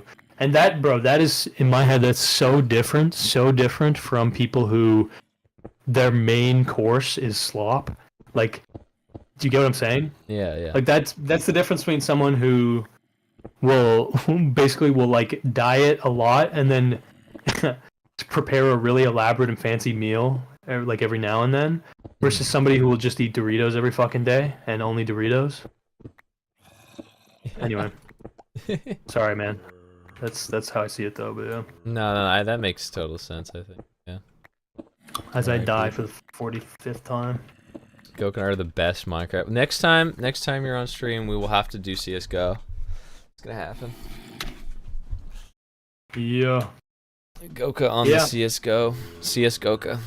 Do you have an opinion, by the way, on the Okay, so the interesting meta that I've seen is that so many drama streamers nowadays, and again, none of this is like unique to drama content, but it's just an interesting development for drama content. But basically, they're playing video games while they're watching shit, right? So this is the irony of it, is that the person who's listening is multitasking, and the person who's basically thinking for the person who's listening is also multitasking. So they're both distracted, right? What does that say about the fucking content?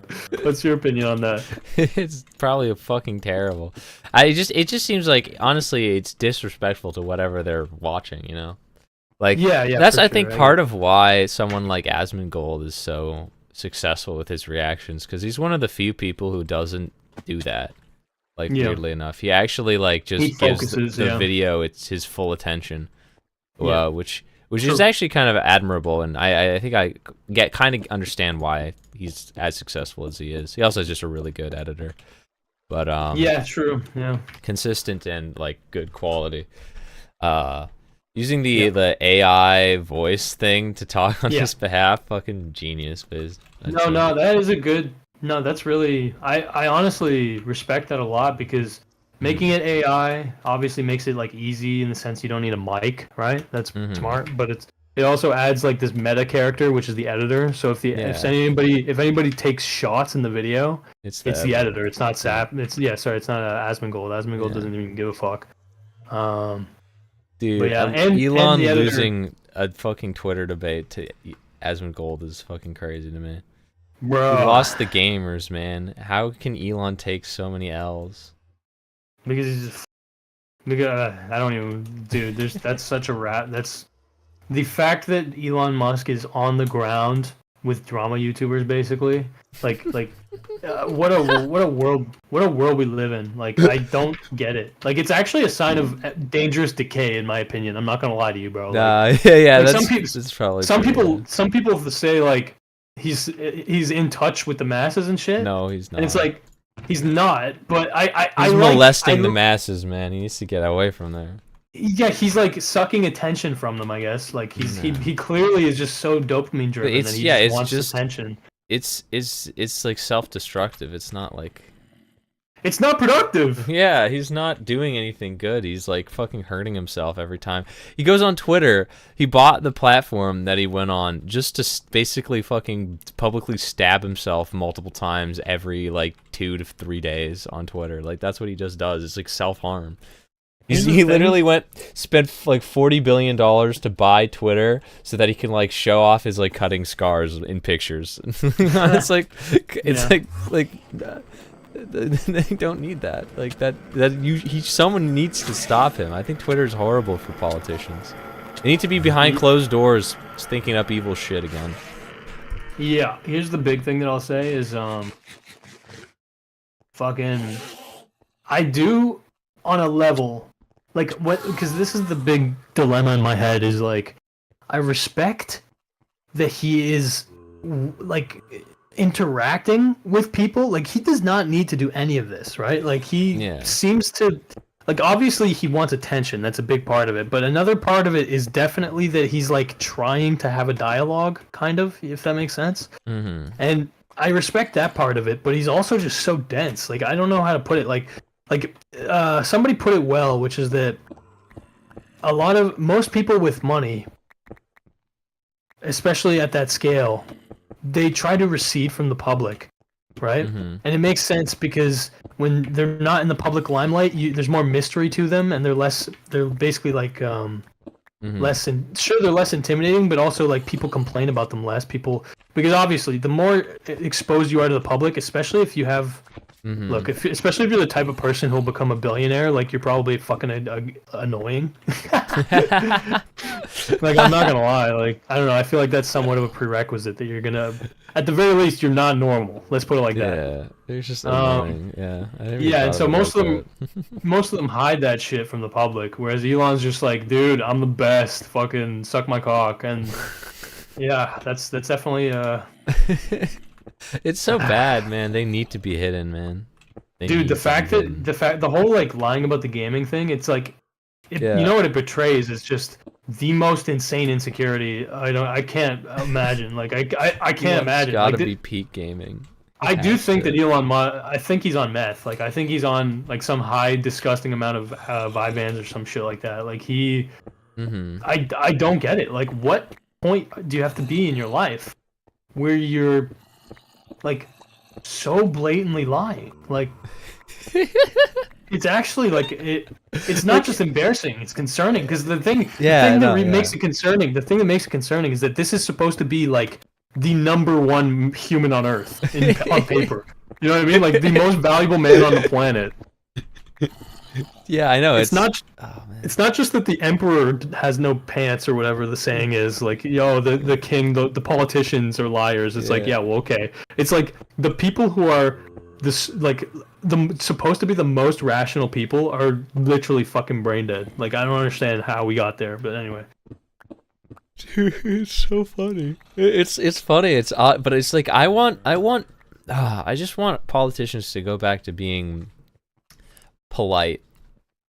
Yeah. You know, polite and like they care if I think they're rude or not. Okay. You know, I want them to go back to being boring. I want them to be so boring. I want to be like the most. I don't want to look at politics and laugh anymore. Like laughing my ass off at something that just fucking happened in like like I don't know. I mean, some of the stuff that makes me laugh the hardest is when like real life thing is fucked, and it's just so like, you know, it's like in like the funny way, and it's just like something about it just gets me like so like I like it a lot, but I think I'm starting to get oversaturated because it's getting too much for me now. It's just like I just want to like look at this guy and be like, wow, what a sleazy piece of shit. I bet he is. Dude, I bet he's a sleazy piece of shit. I don't want to know. It's not even funny anymore when it's like there's no veil anymore. Like Elon Musk, if Elon Musk says the hard R on stage, it's not going to be as funny as if he did it and I didn't know that he was capable of saying that. You know what I mean? You know what I mean? I mean the whole Hitler thing, right? Like, yeah, I know, but it's not as funny. It's not as funny as if he just pulled that shit out of nowhere. Pulled that shit out of nowhere. Like, the instant reaction is like he's an autistic fucking idiot. Yeah, I'm like this guy's it's or drug addict, autism, whatever. I believe that's believable to me that he's autistic, right? But I'm like, if I didn't know if I thought if he was just imagine nobody fucking hears about it. The only thing is like his TED Talks is the only thing anyone knows Elon Musk about. They bring him on, and he's on stage doing that shit. Like, dude, I'd laugh so much harder than I did when I found out. You know? Yeah, this is actually something. I had an arc where I was very fixated on power. Literally, sorry. I said hard R, right? Like it was like that would be surprising because I forgot he did a Nazi salute on stage. Yeah. Because you know. Anyhow, keep going about the power thing. No, yeah, I had an arc where I was thinking about power a lot, and you had a good point, which is that, like so much of what I'm saying is definitely correct, and it's absolutely like a good read on what I'm interpreting. But it doesn't matter as much as you think it does. And while I do think what I was analyzing matters, the one thing that surprised me was how people, for whatever reason, these massive billionaires, they are like they're not that scary. Like they don't operate like people who understand power that well, if that makes sense. So Elon Musk absolutely understands how power works, without a doubt. But like the gaming shit, like that's like the idea of someone who is actually like brain fucking dead. It's like I'm a billionaire and I'm the highest fucking rank in a video game. Like as if you like no one who has any semblance of a brain. It's like, bro, you're supposed to be running the country behind the scenes evilly and secretly and well. Yeah. You know? Yeah. It's like... Dude, it's crazy because I would actually be more confident in him if he was actually spending his whole fucking day playing video games instead of conspiring to convince people he's playing video games. And failing. Yeah. It's like, dude, if you're gonna go up against fucking Asmongold, right? Which at first you're never supposed to do that. He should be beneath you. If you're gonna fucking do that, you need to crush him.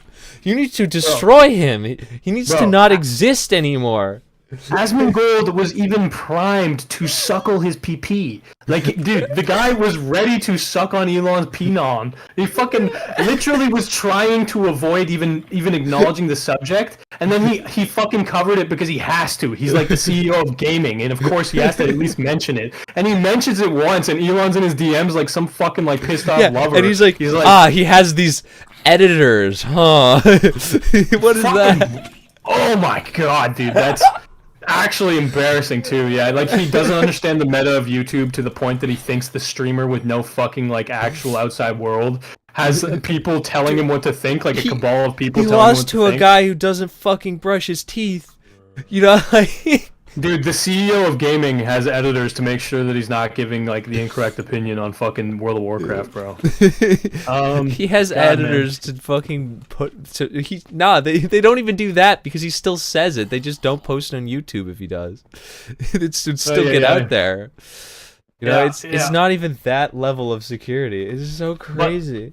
But dude, okay, again, all of this does, like, it's so unbelievable to me, but the big thing that I take away from a lot of this is, like, somehow, some way, we live in a world where Asmongold is directly in communication with the most powerful man in the world on paper. Yeah, Asmongold is basically a homeless person squatting in his own house. Yeah. Oh man.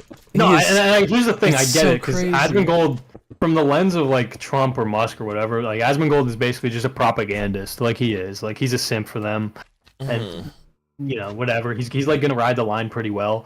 But he like again, Asmongold primed, ready to suckle on the PP. And Elon basically like bites. Like Elon is just like, dude, fuck you. You reported on that. And so like, of course, Asmongold. Like, what do you expect, bro? You don't understand the meta to that extent? Are you that used to being able to fucking, like, own the people around you that they can't even talk about the fact that you're a blatant, like, idiot? Who does he own to that extent? You know, like, probably a lot of Twitter. Oh yeah, like Ian Miles Chong, that kind of. Yeah, exactly, dude. Yeah, because like but they don't Elon matter. Obviously.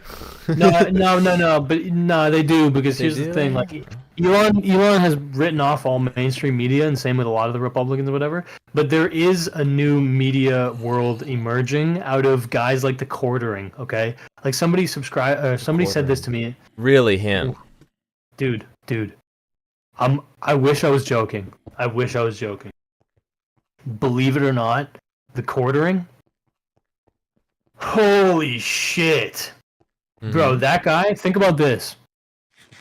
Some poor fucking journalist is writing an article like a slave, even though it's probably ChatGPT at this point, because ChatGPT can write articles better than fucking journalists. But anyway, some poor journalist is writing articles for some website, like whether it's BuzzFeed or Daily Wire or whatever bullshit. And then the quartering, literally drunk off his ass, like actual day drinking, slurring, fucking like heathen. The first thing I think of when I think of the quartering is that audio of him pissing on the floor in the back of his fucking house or in the basement or some shit. Okay, but here's the thing. That's funny, but unironically, this guy's slurring in his fucking daily videos. Like I find that less funny and more like what a state of fucking existence we live in. Where this guy, it's actually crazy watching him stumble through the news articles.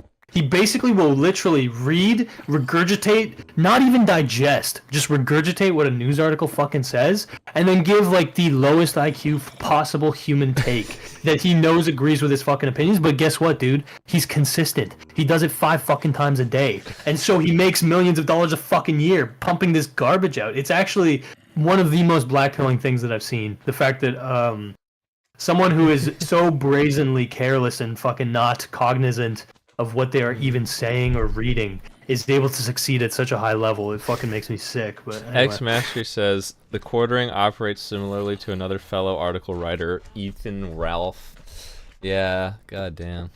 Yeah, I don't know, man. Look, it's... Dude, look, let me put it like this. I watched a quartering video because I was researching some shit about Andrew Tate for my own slop channel. And bro, like when I say this guy just like, dude, I can't describe how shit the video was, man. Like slurring, stumbling, literally, clearly just reading whatever is the literal first opinion on Twitter. And here's the funniest part is that he just believes the Tates. He just believes them. Like he literally just he doesn't even he's so in his own chamber, bro, that like it's fine to just believe what the Tates are saying as like a reporter or a journalist. Like he literally, like, the report was that the Tates case has been dismissed, and he's like, yeah, the Tates have been dismissed, and then he'll like vaguely allude, not even specify in the slightest. He'll be like, well, you know, like, maybe there's some ways maybe like that they made money that like maybe we disagree with. He doesn't even specify what it is. And then he's like, but there's definitely the Matrix is attacking him, basically, is what he says. And I'm like, dude, you should oh my god, dude, I'm actually about to have a fucking heated gamer moment. I'm not gonna lie. Like, just recounting this, bro, it actually, oh, you know what that makes me wish I could say? This is my message. Sorry, I jumped off a fucking building and snapped my legs in half, and my fucking foot went through my head. That's my message. Reenact that, please, Mr. Quartering. In Minecraft, of course. Well, yes, that's where I did it. Yeah, anyway, fuck. The virgin evidence-based findings versus the Chad drunk observations. Dude, it's not even observations, bro. I swear to God, like, it's actually like the fuck, dude. I want to get this guy's brain scanned because there's nothing in there, dude. It's crazy. It's nothing. I'm like fucking around, like I'm obviously channeling some resentment into it, but dude, he deserves like Tim Pool makes him look like the Quartering makes Tim Pool look like an intellectual, bro. That whole side of things, like, fuck, they make so much money, and they put the work in on paper, like they put the time in, you could say, but it's like, I just, it's so sad that they can get away with it. It's crazy, but you know, it is what it is. That's just the game. Don't hate the player, hate the fucking game, I guess. But no, I'll hate the player too, I think. Fuck it. But yeah. Anyway, that's horrible. That's the end. That's the end of the Quartering rant. Yeah. The Quartering that should get drawn and quartering. Drawn and Quartering, yeah. Here's the thing, though. Like, the Quartering actually has some competent people behind him. That's the weird thing. Like, oh, yeah? I remember, yeah, he used to, or maybe he still does. He has, like, a few good editors that back him up. And probably because he can pay a fuck ton of money, right? Because he's so rich. Yeah. But his videos are still shit. Let me just be clear. But sometimes he has like editors that like make cool stuff, I guess. And then what was the other thing? There's like a few little cool things that the Quartering has done, but like, dude, everything I said, I stand by. Like, crazy. But anyway. Oh man, that. Dude, yeah, that guy, yeah, I don't know, man. I don't know, it's just like, when I think of the state of, like, the world, or the state of just the internet, not even just, like, the world, it is, yeah, it's fucked up, man. I don't know. I don't like you were mentioning you want to return to the, like, surface level, presentable, good at PR I want to look at these guys and think, that guy only has missionary with his wife once a year on like his birthday. yeah, that's good. You know, like I want that kind of vibe. Even if that's not true, I want them to put that back, you know, and like yeah. I like that. I find that funny because the difference between what you're describing basically is like Obama, which is like a guy who's got swag and like is able to, you know, operate and like represent a country well, you know. But then is behind the scenes like killing 50,000 Arabs every month. I just want that. I want that back. And then what we have is guy who doesn't give a fuck about PR or anything and just burns a shitload of bridges and just causes a bunch of chaos and mayhem and makes the news obsessed with him and shit like that. But is also, you know, basically doing the same thing, like behind the scenes is just like, so it's like, it's all out in the open. It's like not even behind the scenes, because it's like, what is the point of journalism when he's like, yeah, I'd drone strike the fuck out of like this people, they deserved it. Dude, it would be funny. I think that's actually like a funny take. This sounds like it could be a comedian's bit, but like the argument of like fuck the Trump administration because they've made conspiracies not fun. Like, the best part about JFK conspiracy is that we don't fucking know for a fact. And then they're like, oh, we're gonna release the JFK files. It's like, bro, if you release the JFK files, I won't care anymore. I won't be able to yell at my wife and claim that fucking the CIA is the reason that she's cheating on me after you release those files, bro. I knew you were a sleeper agent. I knew it. Yeah, exactly. Yeah, exactly. It's like the Trump administration's a disaster because all of the people with like very acute psychosis are actually like they can't even have a conspiracy against anyone anymore because they're in control now. Yeah, that's true. Yeah. Anyway, yeah. Fuck. Sorry. Anything else you want to talk about? I don't know. Plans. What's happening? Here. Yeah. Well, I just remembered actually. I do have a show and tell that I can do on this stream. Ooh. Yeah. I should screen share. Is it screen share kind of thing? Well, let me first talk about plans because I'm gonna come up with it a bit on the fly. But here's the big problem I've been encountering. My brain is split in like 8 directions. And so the biggest plan that needs to just be prioritized, and it's easier said than done because like I do have so many directions my brain's going, but is just finish the main channel video I've been working on for a long time, which I won't even expand on right now because I don't want to talk to the point that it's like tired. Yeah. H3H3 is about to drop a content fucking nuke on Hassan. And maybe I will react to it on stream, but I don't want to put a lot of time into making clips out of it. Like, it needs to just be lazy. Like, it needs to be lazy because, you know, there's reasons for that. But yeah, the point is like way less time on clips. Just trust you guys to basically do it to a decent enough extent. And I need to double down on finishing videos and doing what I do best, which in my opinion is the weird schizo cinematic commentary videos. That's the big focus. It needs to be commentary videos, and it needs to be like solid enough to release to the main channel to the main channel. Oh yeah, and Turkey Tom is visiting. Oh yeah. Yeah, Turkey Tom's visiting early February, so I want to plan. That's another direction my brain's split into, but I want to plan to record some shit with him. So yeah. Oh yeah, that'll be fun. I expect yeah, that. Z-Man, yo, what's up? H3 fell off for real. Yo, what's good, Z-Man? Facts. H3 about to fall back on, maybe. I'm really curious what he's been cooking on this. Here's the thing, if you want my prediction? You want my prediction for content nuke Hassan? Predict it, yeah. Okay, here's the prediction. I don't know exactly how H3 is going to go about this, but here's my guess, okay? H3 has been very schizo, very weird in his relation to Hassan. He has been pro cancel culture. That's just a fact. Like he's been on that like Dan Saltman, like, you know, get rid of people, whatever, on Twitch. Here's my guess, okay? And when I say here's my guess, this is what I would do if I was H3 probably. If I was like being Machiavellian about it, because I don't know this guy's actual opinions about this shit, but anyway. He's been very strange on the Palestine issue, and obviously there's an argument to be made that he has turned that issue into being about himself. I think there is an argument about that that's true.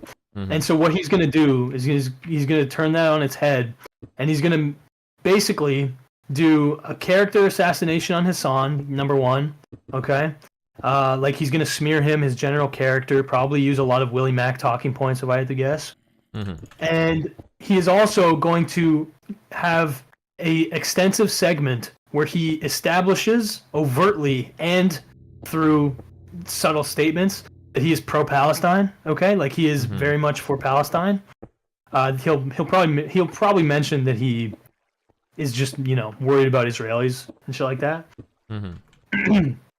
But basically, he's going to make a grandstand that he's pro-Palestine and pro the Palestinian, like supporting the Palestinian plight. In order to take that from Hassan effectively, so that Hassan, because obviously Hassan does lean on that to give him legitimacy, right? Like, why are you criticizing Hassan, whatever? And then H3 is basically going to go into pretty extensive coverage of Hassan's coverage of the Israel-Palestine conflict, okay? And that is the area that I think will be the most interesting, because I don't have a great gauge for how dumb that will be, like how poorly reasoned that will be. I don't know if H3 is going to like fuck that up, right? Because here's the thing, at the end of the day, H3 is absolutely fallible, okay? Like, he had his content nuke Keemstar. Like, he couldn't even really he couldn't even do a slam dunk on Keemstar. And here's the thing, he got the views. He got all that shit, okay? But like, the commentators understood there was problems with a lot of what he was saying, right? And when it comes to actual serious geopolitical conversations, so far it seems like, especially on stream, he handles them poorly. But with this amount of time, and if he's actually serious about making this a solid video, it's possible that he will basically just go with arguments that everyone, even leftists, will agree with, right? It's possible that he will go and make some weird grandstand about how he's against communism, you know? He's like pro-social democracy. That's his whole thing. He's like, I'm like Bernie, bro. I'm not like Hassan. Hassan's a radical. That'll be a big thing, by the way. He's gonna basically... I wonder how much of a Cold War fucking hawk he's gonna sound like. Like, is he gonna basically say, like, Hassan is a threat to our national security? You know what I mean? Is he gonna sound like a fucking nerd like that? I wonder if he's gonna try and cancel Hassan, like take away his sponsors, and he's probably gonna... If I had to guess, he's probably going to implicate Twitch heavily, okay? He's gonna probably throw some pot shots at Dan Clancy a little bit.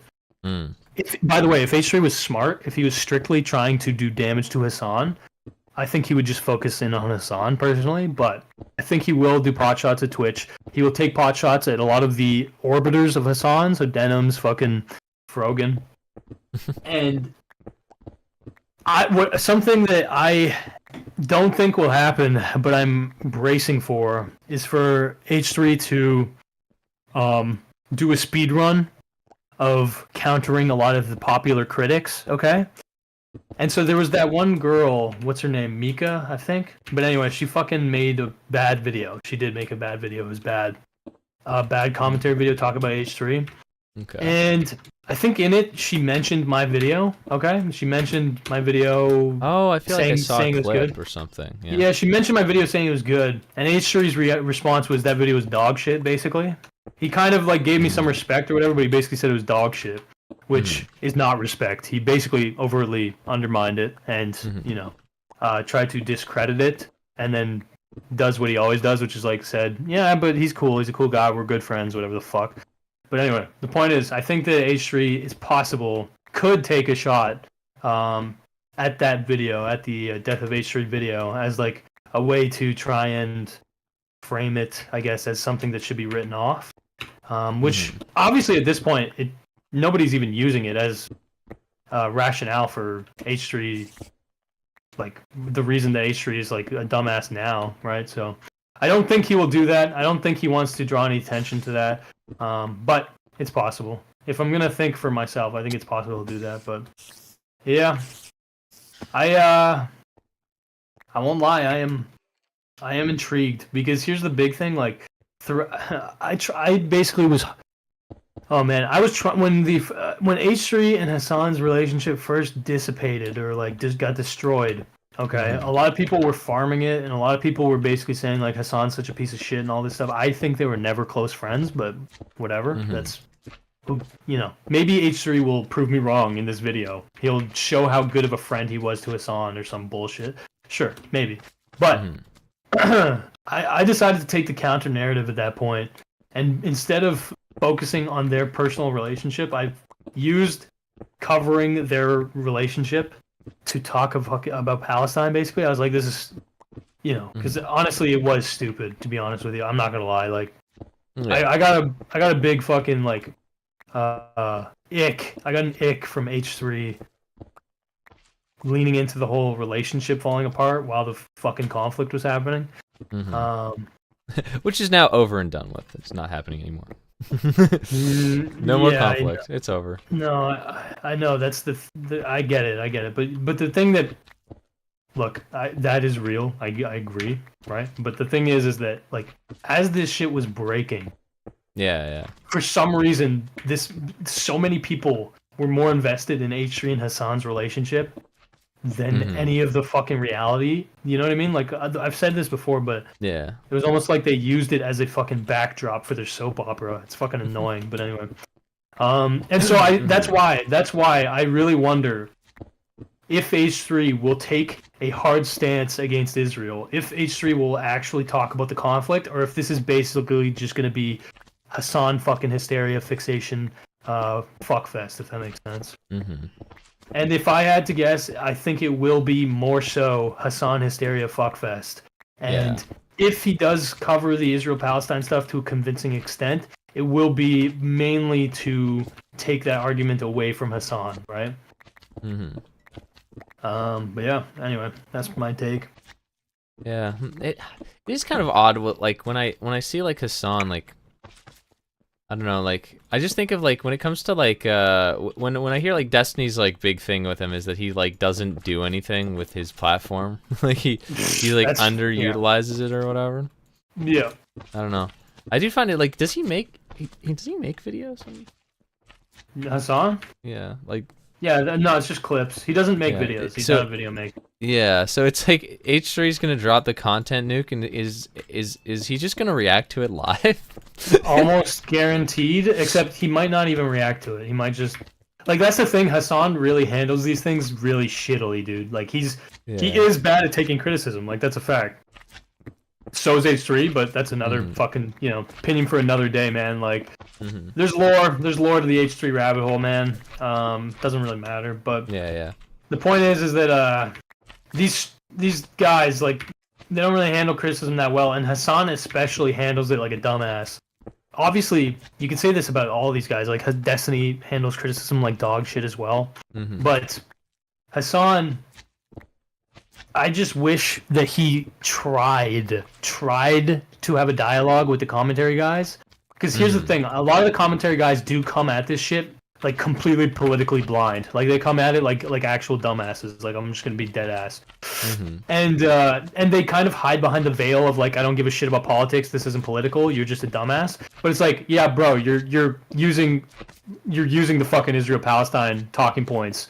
And like trying to basically show like you know what I mean like how is this not political if that makes sense like there's like you're a dumb fuck, you're just a dumb fucking idiot if you think that showing hypocrisy in relation to how Hassan covers the Israel-Palestine conflict and then like a lot of these like examples of hypocrisy you'll basically make like definitive claims. Anyway, a lot of people handle it like dumbasses, basically, where they think they're not political, but they obviously are. And so, yeah. In the case of Hassan, though, like, the interview he had with Willie... Oh, yeah, that was horrible.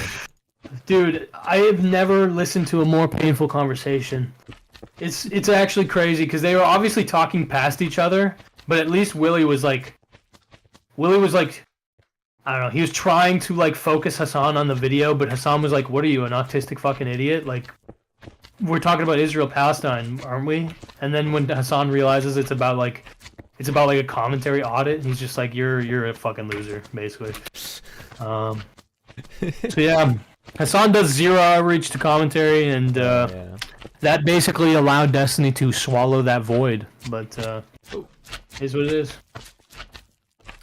Anyway. Yeah, man. I mean, yeah, it definitely is like a fumble there. I don't know. Yeah, it's fine, man. Who gives a fuck? At the end of the day, I'm realizing more and more. I'm realizing more and more that these guys are always going to be disappointing. Like, what can you expect? Fuck, like a big part of what gets people to be this popular is that they don't give a fuck. You know what I mean? Like Hassan is a dickhead about reaction content. You know, like there's a lot of valid stuff you could say. But whatever. The so basically focus for me, focus on main channel videos. Try to again like stop being pulled in 15 different directions. Have 2 days a week max where I focus on Clips channel.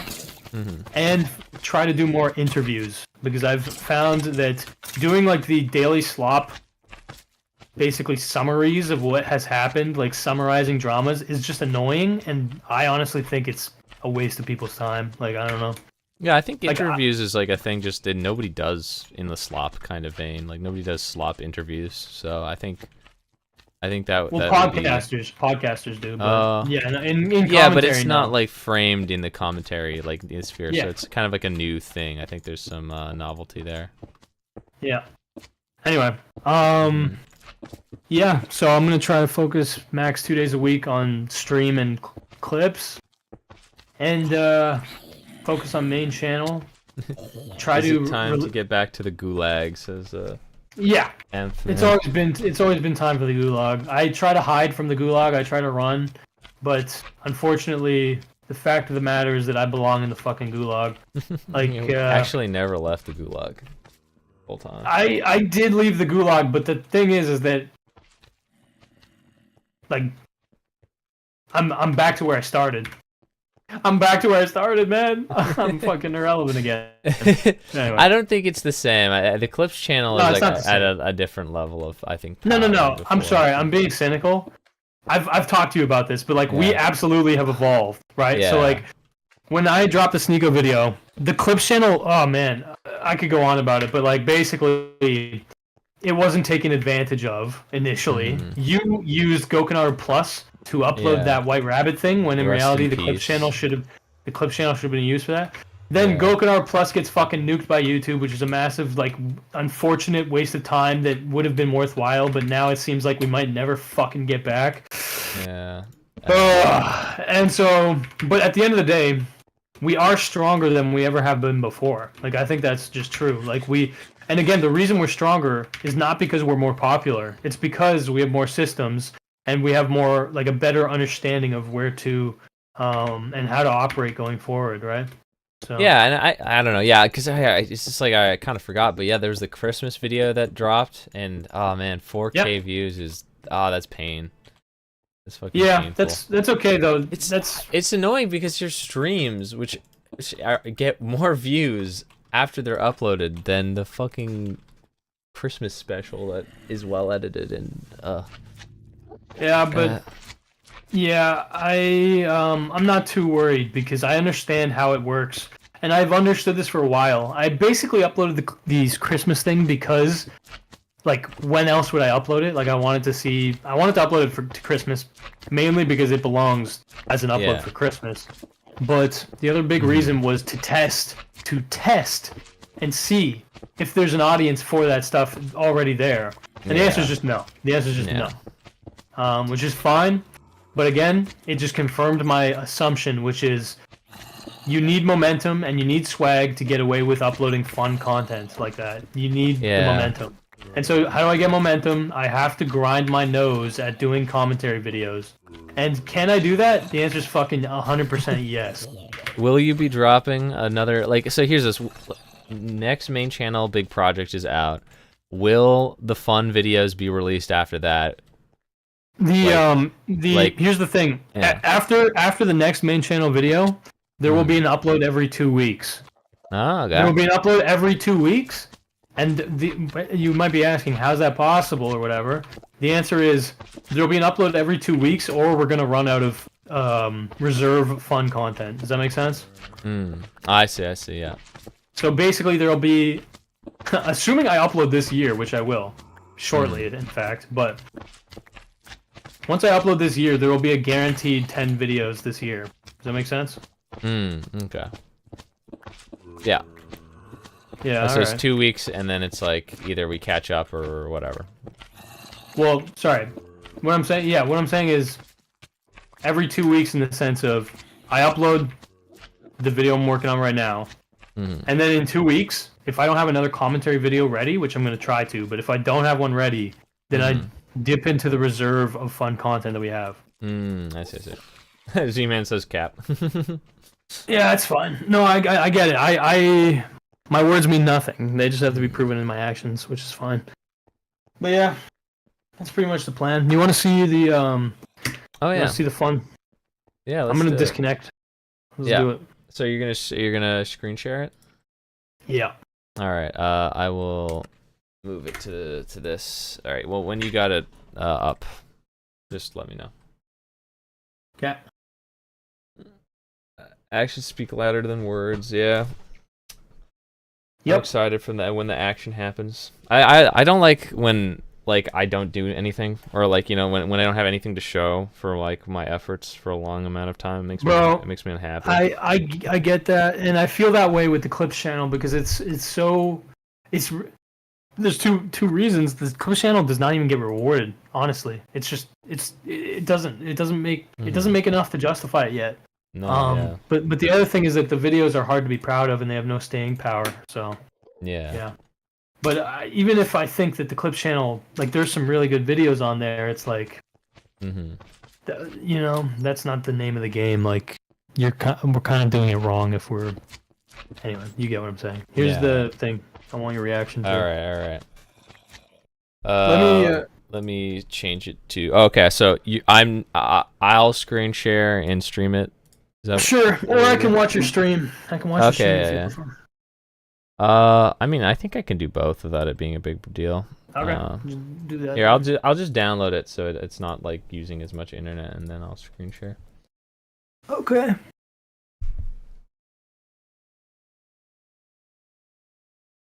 It'll be just a second. Make sure you crank your headphones for this one. Crank them? Yeah, if you have headphones, raise the volume on those phones. Okay. But not to a fuck level, but just like a decent amount. I will. I mean, I think. I don't know. I will as as the stream go as I play it. I will decide what the volume is. Oh, sorry. I'm not saying for the stream. For the stream, it'll be fine. I'm saying for your headset. Which I'm going to watch 2 Girls, 1 Cup each day. Goka, don't upload. I hope this is motivation. That's what man says. Never uploading again. Every day, man. You're gonna watch it till you like it. Almost done downloading the video. Let's see. So I'm gonna.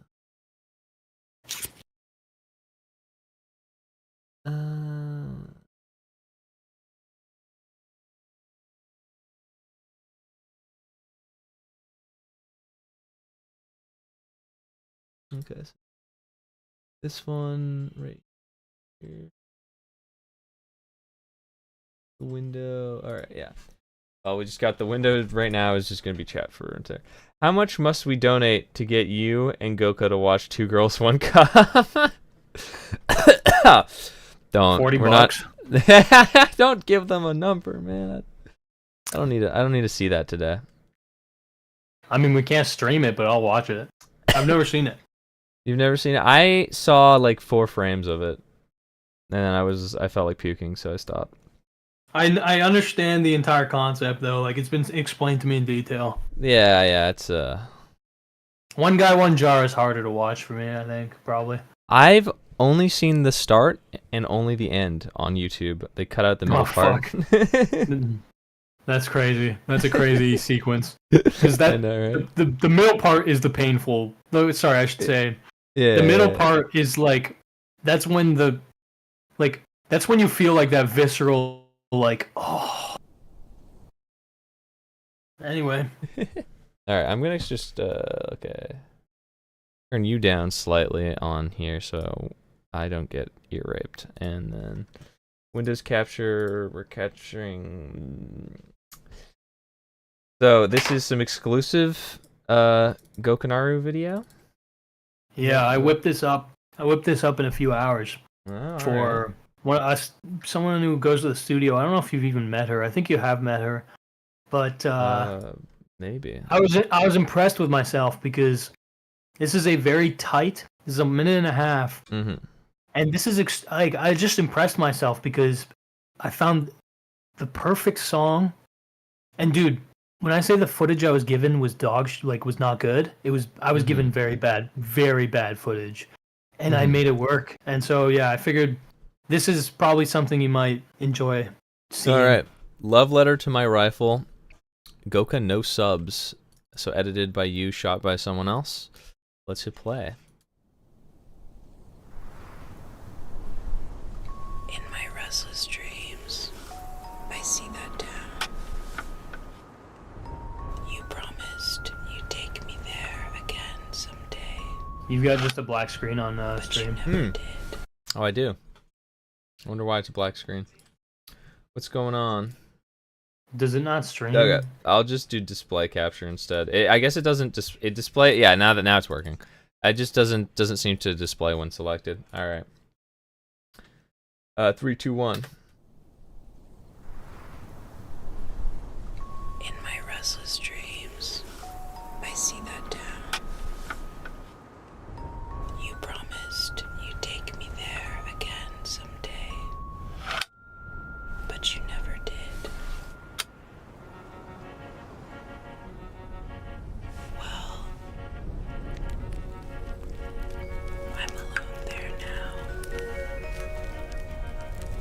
in our special place. The woods are lonely, dark, and deep.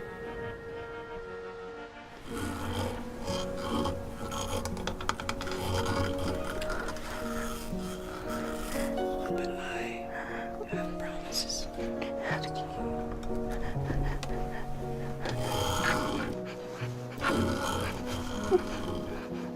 And miles to go before I sleep.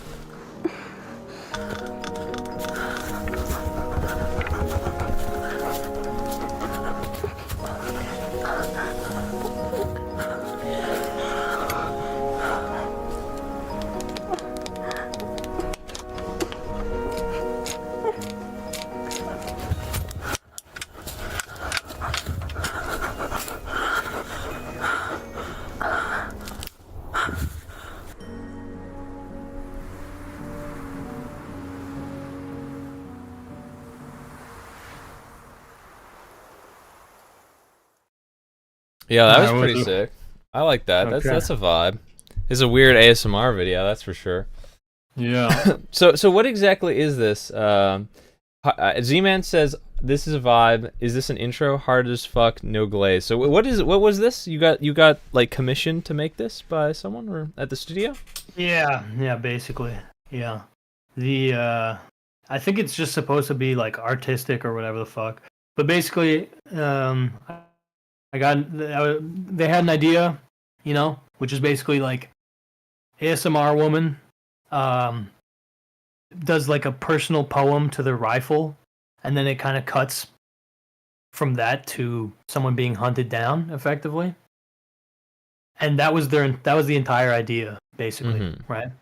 And so I realized like, okay, I can probably format that however I want. And so I knew the vibe was ASMR, and so I originally was thinking at the end you hear like a gunshot cut to black, but I like the idea of technically every element in this is actually ASMR. Like there's no gunshot in this.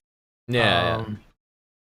And so and then there's the added element of horniness. So what you tell me your reaction, because I want to hear it. You can watch it again, honestly. I don't know. It's up to you. Yeah, let's watch it one more time. In my restless dreams, I see that town. You promised you'd take me there again someday, but you never did.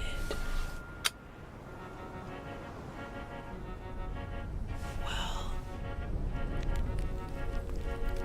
I'm alone there now, in our special place. The woods are lonely, dark, and deep.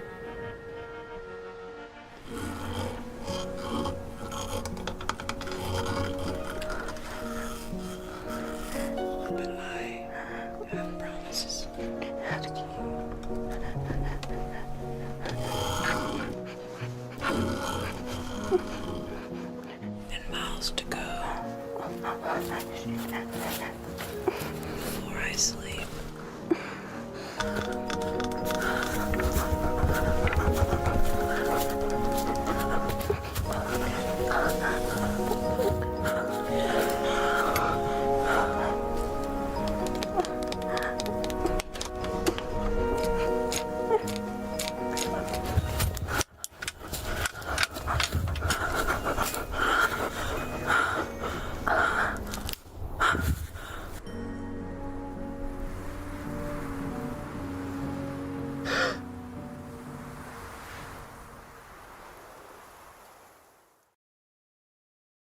All right, yeah. So I think here's my takeaway: is it's ASMR, so I don't like it. No, no, but no, like I think I like the like woods visuals, the cold woods. I think there's lots of things that like complement it pretty good. I think for like ASMR, it's a pretty nice ASMR thing. And then like yeah, definitely get the like sexual element of it, which is like part of what I don't like about ASMR. Dude, yeah. dude, it's like kind of uncomfortable, but it's also kind of like a little bit beautiful. Yeah, exactly. Yeah, there's a lot, dude. When I finished this edit, I was just kind of like, damn, because I've actually never done like sexual content in any way. Like I've never ever even really considered it, just because I usually like the fuck, like I find it kind of useless. Yeah. Unless it's a joke, actually. I've like jacked off on videos before, I think. But anyway. Sorry, but anyway. The point I'm getting at. Yeah. Say, as a joke, I've done full anal. And unless it's toward men, and then it's just like actually there's a lot of that. But sorry, in terms of women, I'm not interested. But anyway, jokes aside. Sorry, but basically, okay. It was crazy to me because I was basically given the footage of the gun and shit like that, and it was basically like I think it was like 30 minutes of this type of ASMR shit. And then a fucking phone video, okay? Yeah, phone video. of her running around the woods. Is that what it was? Yeah, and the craziest part is that it's vertical. Yeah, yeah. I didn't like when I received that. I was like, what the fuck? I can't use this. I cannot use this. But then I exited that frame because I was like, you know what? Fuck it. Just view it as a constraint. Yeah. And so I basically almost like used it in a really weird, shitty way on purpose toward the end to like contribute to a clusterfuck vibe. Anyway, the moaning. Yeah. So, dude, let me pull up the file. That was not. I was not sent audio of a woman moaning. No, bro was just moaning into the fucking mic. That's you. Dude, I'm kidding. But sorry, I wasn't kidding. That's not me though. I literally looked up on YouTube, bro, forbidden YouTube search. Yeah. Woman moaning ASMR. Oh god. And you'd be amazed at the fucking options, but I landed on one called pillow humping orgasm ASMR. No! Real. In brackets, bro. In brackets, real. Can I send you the fucking? Yeah. I don't want to poison your shit, actually, but no, I don't have YouTube recommendations on, so just send it. Oh, you're crazy. That's good. Copy link address. Okay, this is such a sus thing to have in our messages, but anyway, please don't tell people we groom me. Holy shit! Okay, I'm gonna just. I groomed you or whatever. Holy fuck, that's hilarious. Okay. That's wild, yeah. So in that video, you're, I guess, listening to like a woman fuck a pillow and orgasm. Oh my, real, because the orgasm is real. Oh my goodness. Yeah. All right. And I liked the idea. So the footage I was given was of a woman basically like running through a forest, huffing and puffing because she's like evading the person with the rifle. Yeah, I thought it was sounding a little bit too sexual to be running around the woods. No, but that's why I fuck with it because you know what? Dream vibes, like dream and like dream logic or something is what that kind of whole thing feels like. So but that's the thing is that the reason that I was like, because I would not include something like this unless I had a reason, like genuinely. Yeah. I need a reason to fucking include something like that. Yeah. But I really did think it would elevate it because there is that question where it's like, what the fuck? Why is this? Is this moaning or is this like someone like in danger? You know what I mean? Yeah. And then toward the end, the sound of the woman who's running is playing over top of the woman who's approaching climax, okay? And I'm pretty sure the woman basically fucking finishes, and then the person who's like outside in the woods, that's when they like basically turn around. And so I think it's interesting because it's like, okay, well, is this someone who's like, is it a person with the rifle just like reminiscing of like a lover that they had or some shit like that? Like, who's the one masturbating? Is that the woman with the rifle? Is it like her remembering Anyway, I'm being autistic you about it. Watching the video. You editing the video. Yeah, I guess. Yeah. But Oh yeah. The reason that I say this is all kind of funny to me is that, like, because I'm asking these questions, like, who's the real woman and which one is masturbating and all this shit, and like, you know, there's all these like questions that come into my head, and then I'm realizing like, wait, I created this narrative. Like this isn't like this idea was not anybody else's. Like this, like I could answer this question. You know what I mean? But I really like that aspect of editing where it's like you get this weird idea, and it completely like changes how you could interpret the fucking the video, if that makes sense. No, yeah, I get what you're saying. Yeah, like there's a lot of like power in how you present information and whatnot. I think given what the 2 videos you were given, I guess that walking in the woods video is probably AI generated, right? Yeah. Yeah, X Mastery. I think I'm with you.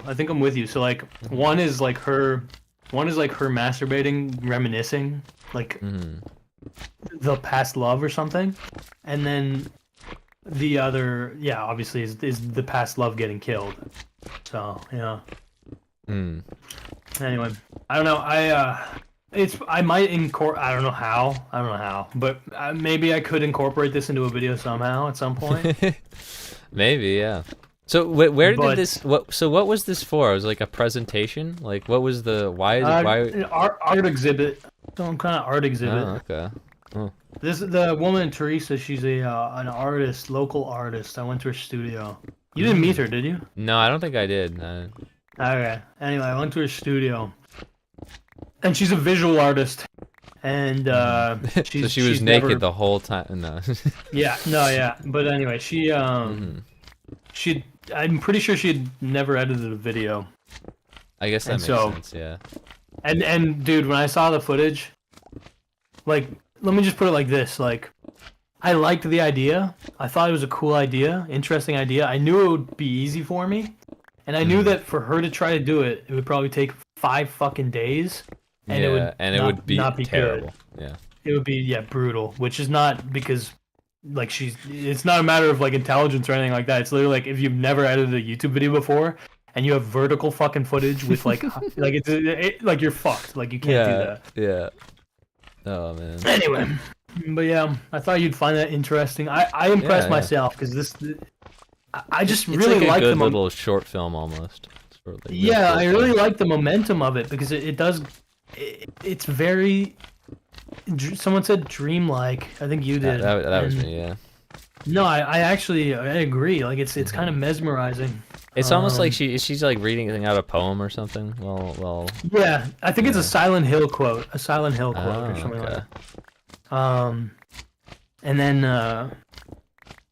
but yeah, sorry. The other thing was the music, bro. Like when I found this song, I fucking love when I find, dude, if I find the perfect song for a video, the video is easy to do. It's easy because the song guides every part of the edit. It literally is the template. You know what I mean? Yeah. Like this. Let me just be clear. I chopped up this song. I got it on Epidemic Sounds and I chopped it up and like manipulated some of the stems. Okay. Yeah. But the first, I think, 30 seconds of this song are untouched, and that's basically all I needed. Because that gave me the momentum. Yeah. And, yeah, that's one thing a lot of people don't realize. It's like editing to music is different. It's different than normal editing. No, dude, it's the happiest. I think it's honestly like the happiest and most fulfilled that I feel in my fucking professional life is when I find the perfect music and an edit is coming together well. And dude, when I added the moaning, and it made me uncomfortable. Yeah, it definitely is uncomfortable. Yeah. No, it made me uncomfortable, but it progressively made me uncomfortable because it starts out like, what is this, like a whimpering? Like, is she whimpering? You know what I mean? But then it becomes like more of a question, like, what the fuck? Dude, it's like honestly the feeling of like watching the videos a little bit reminds me of when I I tried writing like a horror story to myself when I was really young, and I just, the idea of writing it creeped me out so much that I just had to stop. Like I was just like, it just got too, it wasn't even like, I don't even think anything was like that creepy, but I just had the beginning ideas of something, and then I was like, I have to stop because I don't think I'm gonna be able to sleep if I keep going. I'm just gonna make this horror that it just never, like, just, that's just some stupid thing. I don't know. I was pretty young, but I was like, I'm gonna make this real. Like, if I keep talking about it. No, I get it. Here's the thing that I'll say. The idea to add the moaning. It was right at the end of the edit. Okay.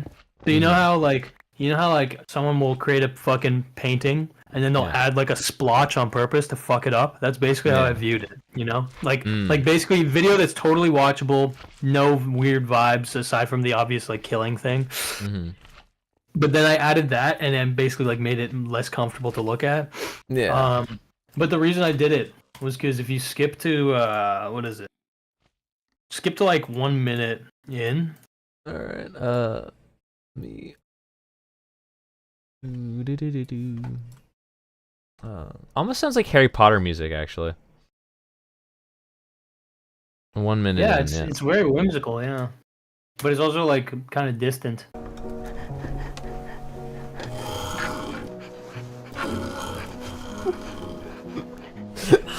Pillow orgasm reel.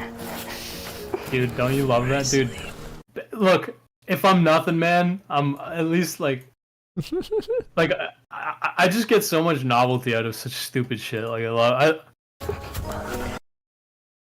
I love that I actually just used an organic like thing I found on YouTube that's like a real orgasm. That's so fucked up. I knew it sounded weird. Yeah. We all know where that splotch came from.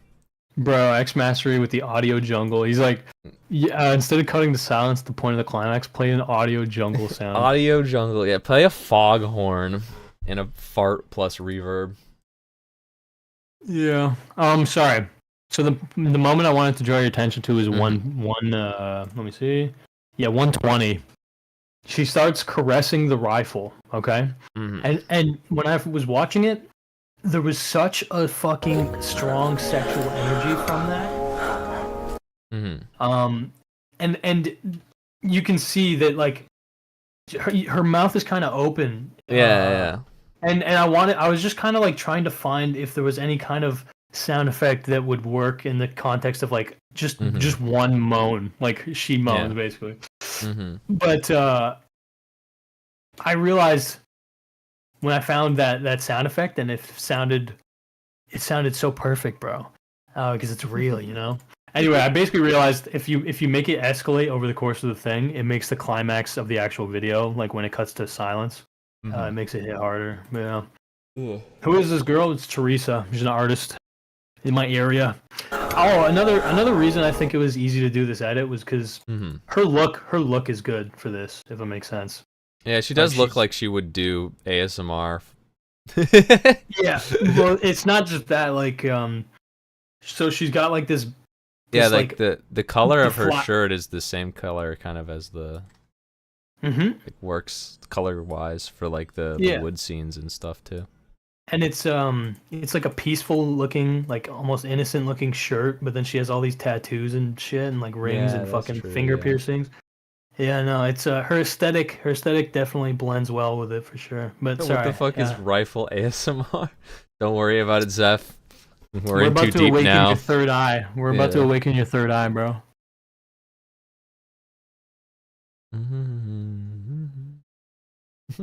Yeah, just someone gotta try an edit of this, but make it with the Harry Potter.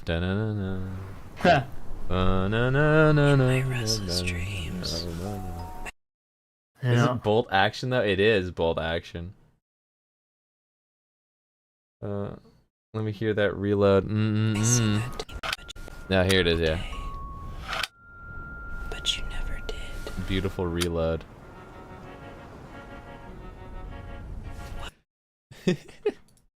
This is a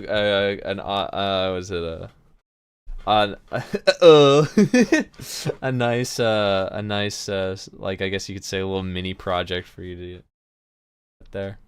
Yeah, it definitely made me more like horny. No, I was gonna say more horny to do like these edits that I've been doing for the main channel. You know what I mean? Yeah. Like it was. I made such quick progress on this that I feel like it gave me good momentum. It made me excited to edit again. So I appreciate it. I was just glad it was short. All right, like a minute and a half. Yeah, that's true. Yeah, it's always like annoying when someone asks too much of you. You know.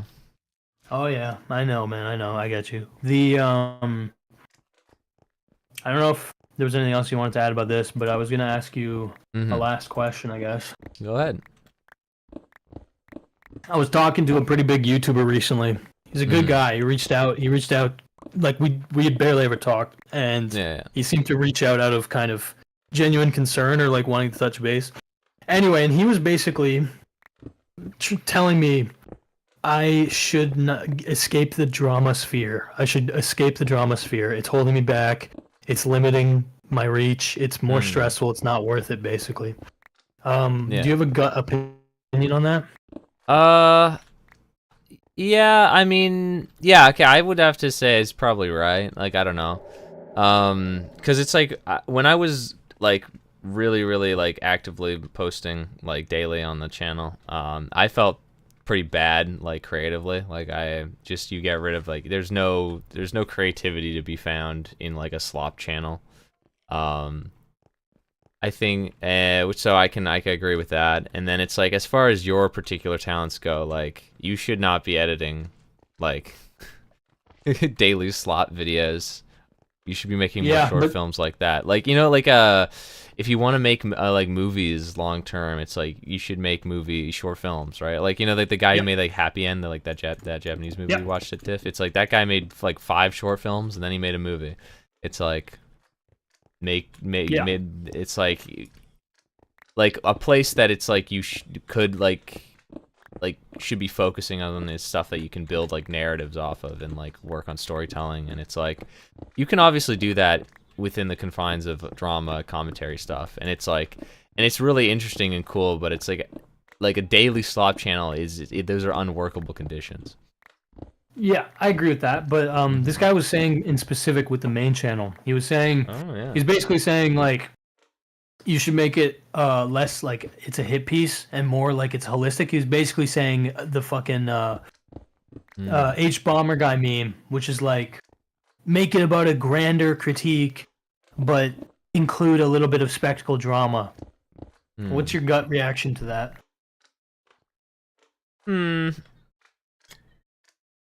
I don't know if I think that's I mean, like, I don't know. I think that like H-Bomber guy, at least in that regard, is a little too up his own ass about that. I think you should make it about a single individual and fucking curb stomp a guy. I like that. I like the curb stomping. Yeah. That's more fun, I think. And then like maybe a grander thing. It's like, here's this. Your grander thing is those Hong Kong videos. Like that's really what it is. And I think like you have that in the form of like, yeah, like what the Hong Kong videos will probably be one day. But as far as like actually in the YouTube thing, it's like if you're gonna go, it's like I think it's like there's like the grand ideal kind of like H-Bomber guy way of going about it, which is I think that's just not getting you dirty, you know. That's not going into the pits and coming out with a skull, you know. And I think that it's more interesting as a viewer and more fun as a viewer to see someone go into the pits and then come out with a bunch of skulls, you know, and get dirty. And like fuck some people up, and everybody likes when somebody crushes on a dude, you know, like that, and way more than like an idea, you know. It's like, and it's like you need to tie people to ideas. So it's like if you can do like you kind of already do that, you know. It's like you've got, what is it, Sneeko, and you were like telling me that Sneeko's like younger brother self-help. So it's like that's what he is. He is that idea. You're already kind of doing that. But would I care as much if if the video is younger brother self-help is bad or whatever, you know, like it's a better title than that, but it's like, well, H-Bomber guy's literally plagiarism on YouTube. Yeah, and it's like the only part that I cared about was the 30 minutes about a internet historian, and then he goes on to talk about some other guy for 2 hours of the video, right? Which is still, it's like, even then, it's like, that's still like hitting on people. I don't know. And yeah. I don't know. Yeah. No, go on, because I'm trying to get your authentic opinion.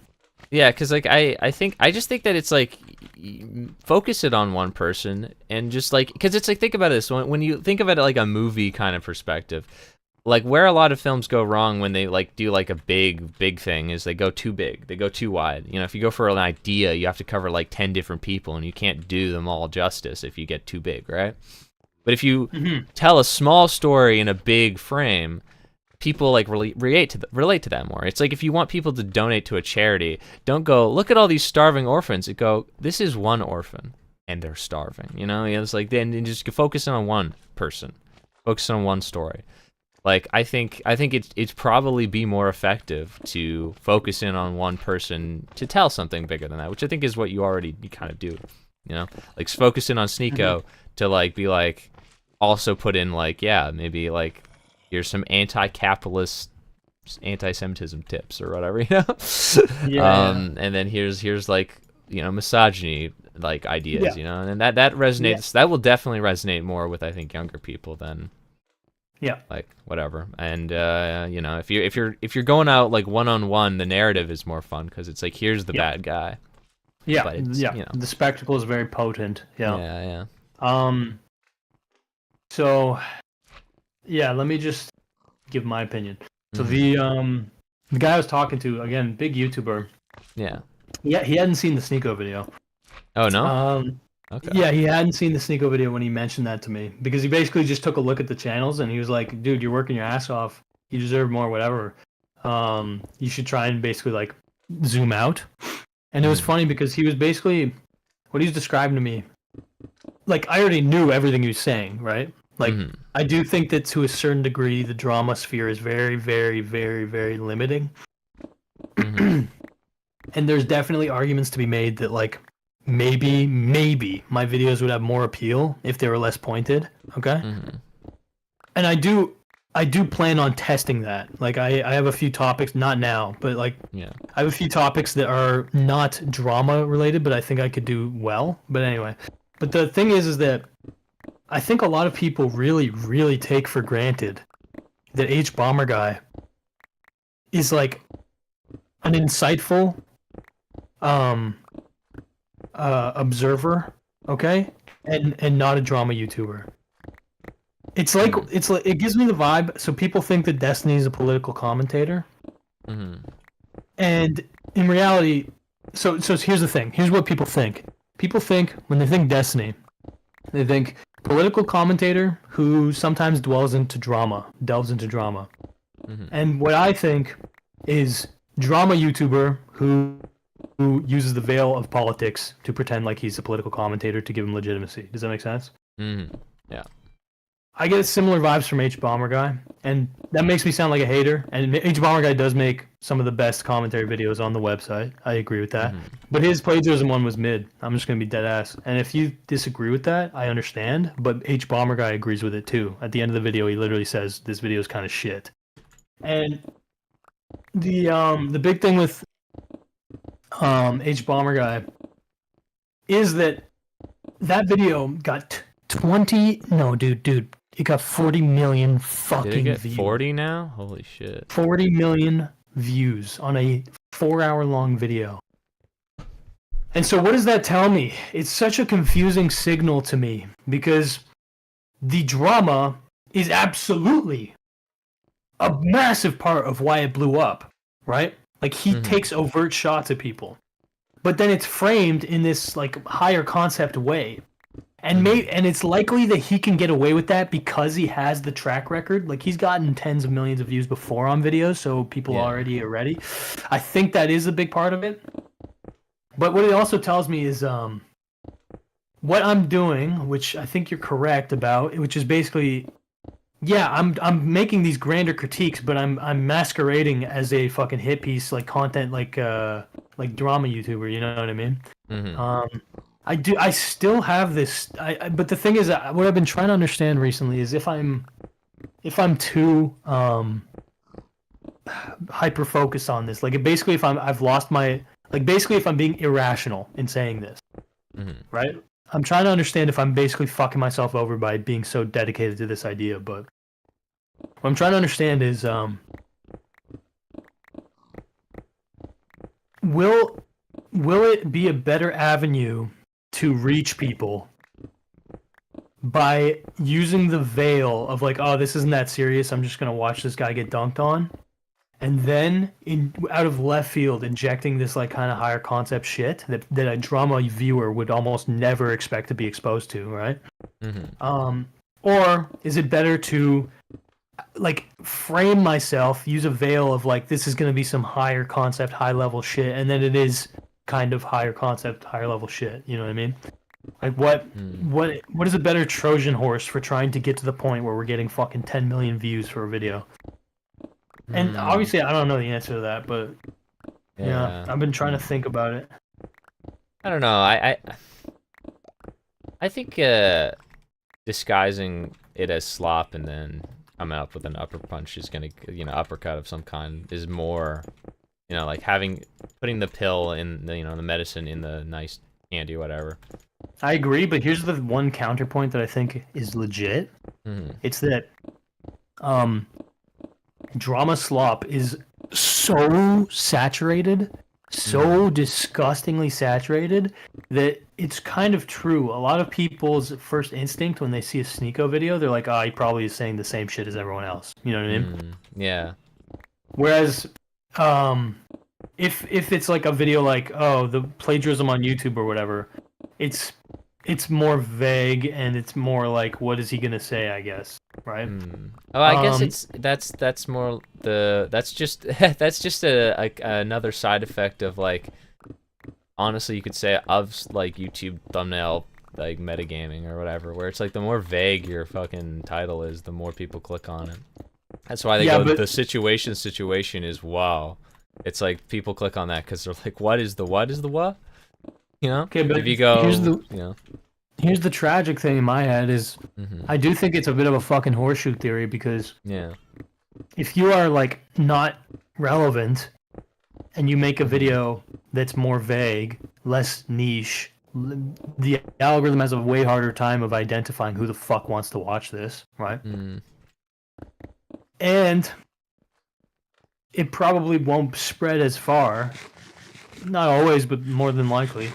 But if you're H Bomber guy and you're already massive and you already know that 10 million people will see what you put out, then when you see a video in your feed with a vague title and it already has 10 million views and it's 4 hours long, so many questions pop into your head, like, a 4-hour long video with 10 million fucking views? What is it about? You know what I mean? So it basically works. It kind of serves him. Yeah, view count matters a lot. Aren't they going to get rid of that at some point? View count. Fuck that. I think they're going to get rid of the view count under like showing up in recommended. Honestly, they should remove likes, remove dislikes, remove view count, remove the timestamp so you can't know how long it is. Remove thumbnails too, actually. And honestly, when I'm thinking about it, I think they should probably, I don't know, they should probably remove the video as well. Just make it audio. And just like have it in the back of our heads 24/7. Does that make sense? Yeah, I think they should make it a microchip. You don't even see anything. It's just feelings. Yeah, in the back of your head, you'll just have Chud Logic talking to his chat for fucking like, just keep you focused on your Rocket League gameplay. You don't even have him talking. College. You have the feeling of listening to him talking, playing in like your mind. Dude, for real, it's actual white noise. But anyway, yeah. Okay, so I'm gonna. This is my read. I'm already known as a drama YouTuber. It'd be dumb to like try and fucking like completely diverge from that. I should embrace that. I should, for the short term, still focus on individuals and incorporate these larger critiques. But I need to try to actually maintain the momentum to grow relevant, and then when relevant or whatever, I can probably get away with talking about grander fucking topics and it'll actually get views, right? Like hot take. But if two things didn't happen, the Sneeko video would not have gotten views. Okay, so here are the things. If I uploaded the exact same video, which is the best video I've ever made, hands down. It's like I was rewatching it and I was like, oh my god, that's crazy. Like it's fucked up the amount of editing in that video. Yeah. If I uploaded that video, exact same, but we did not do the White Rabbit stunt, and Oompaville did not shout us out, that video would have been capped at 400,000 views max. Without a doubt. Yeah. And that's fucking, like, horrific. That's horrific. Like, in my humble opinion, like, that video getting 300k views is, well, let's just put it like this, it wouldn't be good. And so, what does that tell me? Basically, it means it's just not obvious. Like, it's not enough for the video to be like that good, you know what I mean? And so when I get to the point where the video, we know it'll pop off, right? Like, if we get to the point where we know it's going to make an impact, that's probably when I can start making more generalized content, if that makes sense. Yeah, when you have the BreadTube video essay viewer base consistency. Yeah, when fucking Christmas joke video edited by Kinkstu, when that's getting 300k views, that's when we know. That's when we know that we can do whatever the fuck we want. That we have viewership. Yeah. Does that make sense? Just I think that makes sense. Okay. Yeah, just like keep doing the drama stuff till you have an audience that'll watch you for other things. But to do that, you do have to plant the seeds of that by posting non-drama related videos. Yeah, it needs to be gradual. It can't be like a hard diversion. Yeah. Yeah, Glink is like the worst example of this. Like, that guy, no. No, but it's true. Like, no hate at all, because I respect Glink. But he pivots a lot, and his audience does not keep up. Yeah.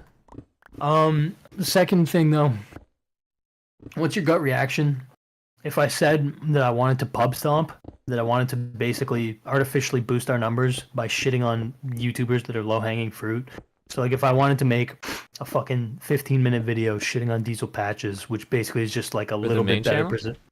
Yeah, little bit better. Yeah, you think that's worth it? Just like get the numbers up? Dude, it'd be fucking fun, man. Go on a rampage. Dude, okay, here's part of, like, I think, like, you know, think about old Didub's videos. What was Content Cop? Just a tiny series where he just, you know, like his Kickstarter crap, whatever. He just saw things in the community. He was like, I want to take a stab at these guys. And the first like 10 aren't even like high effort, you know. They're not like that great. They're just fun little videos, and they're all short too. And he's just nothing like revolutionary in it. Yeah. Nothing revolutionary in it, and sorry, but it's like, you know, he's just giving his opinion, and he's doing it like really bluntly, and, you know, establishing kind of his character a little bit to the broader people. But, you know, it gets him in the know with the people. The drama people start covering him more, you know, because he's putting his neck out there, and he's getting the little scruffs. People, like, you know, they talk about him. You know, and then, you know, like, he's winning these fights with these people who are like stupid, right? Like, he's not going against people who are like high IQ, 2,000 plus plays. There's stakes here. He's going against like the reaction guy who hasn't edited a video. You know what? That's a really, really good point. Yeah. Like, Idubbbz, like, who was his biggest fucking intellectual opponent? Leafy? Like Keemstar? Yeah. Like, probably Keemstar. Yeah. But even Keemstar, he was smart enough to just be like, yeah, okay, good video, because, like, you know, he understood that Idubbbz was the king at that time. Yeah, but it's like, why was he the king? Because he clowned on like 18 other people who are like have IQ of combined like maybe 100. You know? You know what? You're right. Idubbbz was pub stomping the whole time. He was literally pub stomping, artificially inflating his swag the whole time. Well, think about it like the second that he goes against like he falls apart, right? Like he didn't actually have the chops. And it was like, think about that too, but he was content cop. He's not content judge. He was like clipping the grass, you know? He was like he like that. He's a lawnmower. He's not the fucking he's not the axe. So yeah. Like you can you can absolutely fucking just go pub stomp a bit. Like like you could do that. And actually you should do that, and you should make shorter videos going at these people, because when you go make a video about someone else, you already have the built-in audience of that guy's viewership or people who hate him. You know, go after go after popular people. Make a short video about a popular person. You'd make a better short video about a popular person than anyone else in the drama community. Literally anyone. There's not a single person who could make a fun, like, look how easily you just kicked that Nick is not green guy's balls on the second channel. That was crazy, channel. Bro. We dude, it's crazy because I didn't like. I held back a little bit too, and the big thing is that I thought that he was way more like of a threat, I guess you could say, to the ecosystem than he was. Like he folded, like and it was the right call. He doubled down for so long that I thought he would never like concede, but then he completely conceded. Yeah. Anyway, sorry, go on. You just do these smaller videos that are less like monumentous, just at these annoying people, like just somebody you're like, this guy needs to get his fucking, he needs to be checked, like just someone needs to be checked, like just one nice like punch. That's it. That's all that has to happen. There are probably 100 people you could do a video on, you know, like in the commentary space, who all are lazy in different ways. That could be they could just use a little knocking, and then as you collect the knocks, people start to build up that fear they had for iDubbbz. True. Yeah. And, no, you're right. That's how you police, I guess, the ecosystem. But it's also people are anticipating the next fight too, I guess, right? Yeah, and then people are like, hell yeah, this is fun, and then you get them on your way. You just small videos, like you don't, because the thing is, like, you don't need to make an hour-long video to knock someone. You can get all those points in 15 minutes. You can do less research and just get. You can like, I think half of the things iDubbbz got people on was just vibes. Yeah. Like the whole Tano one was just like, I don't like you, and you're a cringe, and what, 15? Yeah. And it's like, actually, he pulled the stunt where he met. No, that's true. That was good. Yeah, that's true. But you could do that, and you could do that with people who are like middle level whatevers. You know, just do a little bit of what is a chud logicking, you know, just bang your head against about 8 different people recklessly. Yeah. No, yeah. I honestly think that's worth it, because like, what is the worst thing that can happen? I fuck up a detail, or they counter me with some, I don't know, maybe good point, and then I react to it on the Clips channel, and nobody gives a fuck. Like, yeah. It's like, it's as long as you out art them, that's your appeal anyways. The people don't go like, I mean, maybe people do probably for like the hard real kicker for the opinion, but like, you know, it's like, I think the real draw is like that this is the better video than you're gonna see all year. So it's like, as long as you've got like mini versions of that, it doesn't need to be like the craziest video. It just needs to be like, put a skit in the video, have a fun edit, and knock some heads, and it doesn't need to be super like, you know, crazy. It's because iDubbbz sure as hell did not do any crazy edits, and he was just fucking around. That's all that it was, and it's just like, just bring that vibe back of like fucking around. You know, you can, you know, like how you said you just wanted to get into a fight with Sneeko. That's why you started the video. You know, you just do that on a more like more simple basis. Just be like, yeah, I think I would call it. Yeah. I'd call it like, you know, iDubbbz had like content deputy or whatever the fuck. I'd probably just do like vigilante diaries or some shit like that. Like, fucking basically, it's because you understand my autism pretty well, but if it's gonna be a mainline session, it needs to be basically like contribute to the grander narrative, and so I think having it almost as like one-offs just to boost my stats, I think that makes sense. Yeah, and then like even like you have the Fever Dream arc or whatever. Like you could bring like a beast mode or like like one could be a dream, whatever. I don't know. you beat Diesel Patches in your sleep. Yeah. Don't even wake up to pwn him.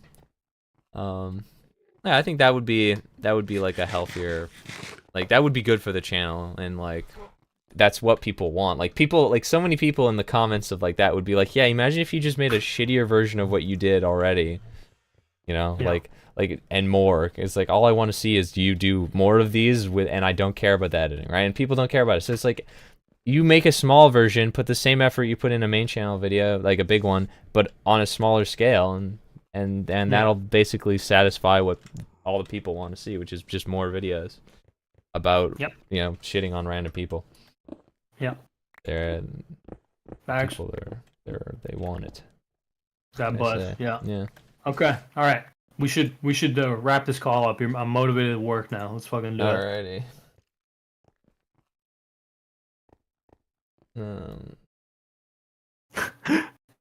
Amphman's like be more edgy. I don't think that's the I don't think that's the exact.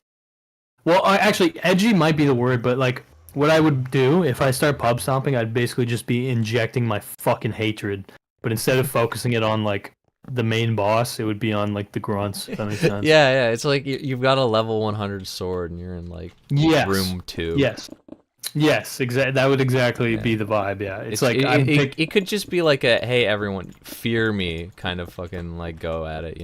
Just like you just returning to the spawn village and you're gonna just destroy. You're just leveling it. You're like you enter the village, you enter the prison and you just immediately knock someone out. Yeah, exactly. Yeah, you're just like, and you get on the table, you fucking break his neck on the table. You're like, I just added a life sentence to this shit. Everyone stay away. I'm also breaking out of the prison in 2 weeks. That's good. I'm also going to escape this prison, and I will kill everyone who even looked at me. Yeah. No, I think that honestly, smurfing in low elo ranks. Yeah, exactly. I've been not wanting to do that. Because I do think it's kind of poisonous to like, because I get off on it, and people who don't acknowledge that they get off on like hating on people who are obviously like lower level or whatever. Like it's fun. It's fun. But I don't think it's like that good in the long term. But honestly, man, like it's better than no fucking video. It's like fuck it, fuck them. Yeah, do it. Just play into it for a year and then stop. Yeah. Okay. All right. Any other questions? Let's fucking do it. Let's wrap it up. Yeah, I think we're good. Yeah. Yeah. Yeah. This is good. Yeah. You felt like this was worth your time? Oh yeah. This was fun. I think the making the smaller videos. If you're open to that, I thought you weren't open to that kind of thing, but if you're considering it now, do it, man. That will absolutely.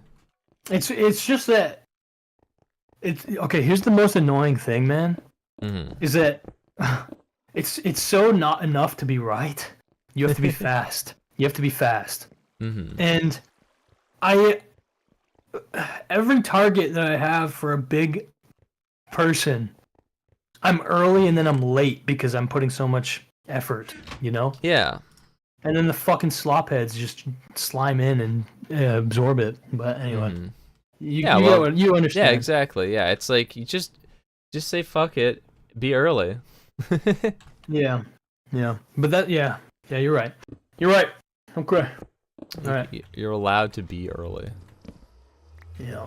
You're allowed to just get them. Okay. Anything else? Nope.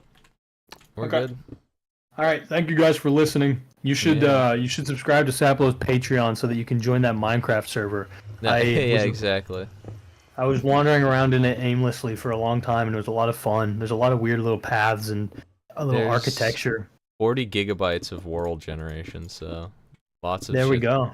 Like 2-3 years of random destruction. This server was popular back in the day, and you can join it without joining the.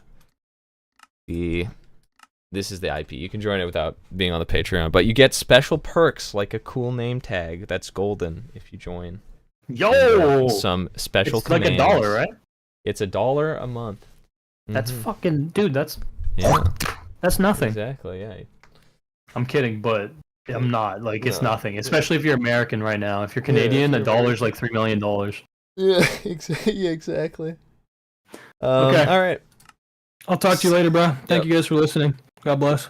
Gonna end the stream. Let's fucking pub stomp, dude. Let's do it. All right. See ya. Yeah. See ya. Bye bye.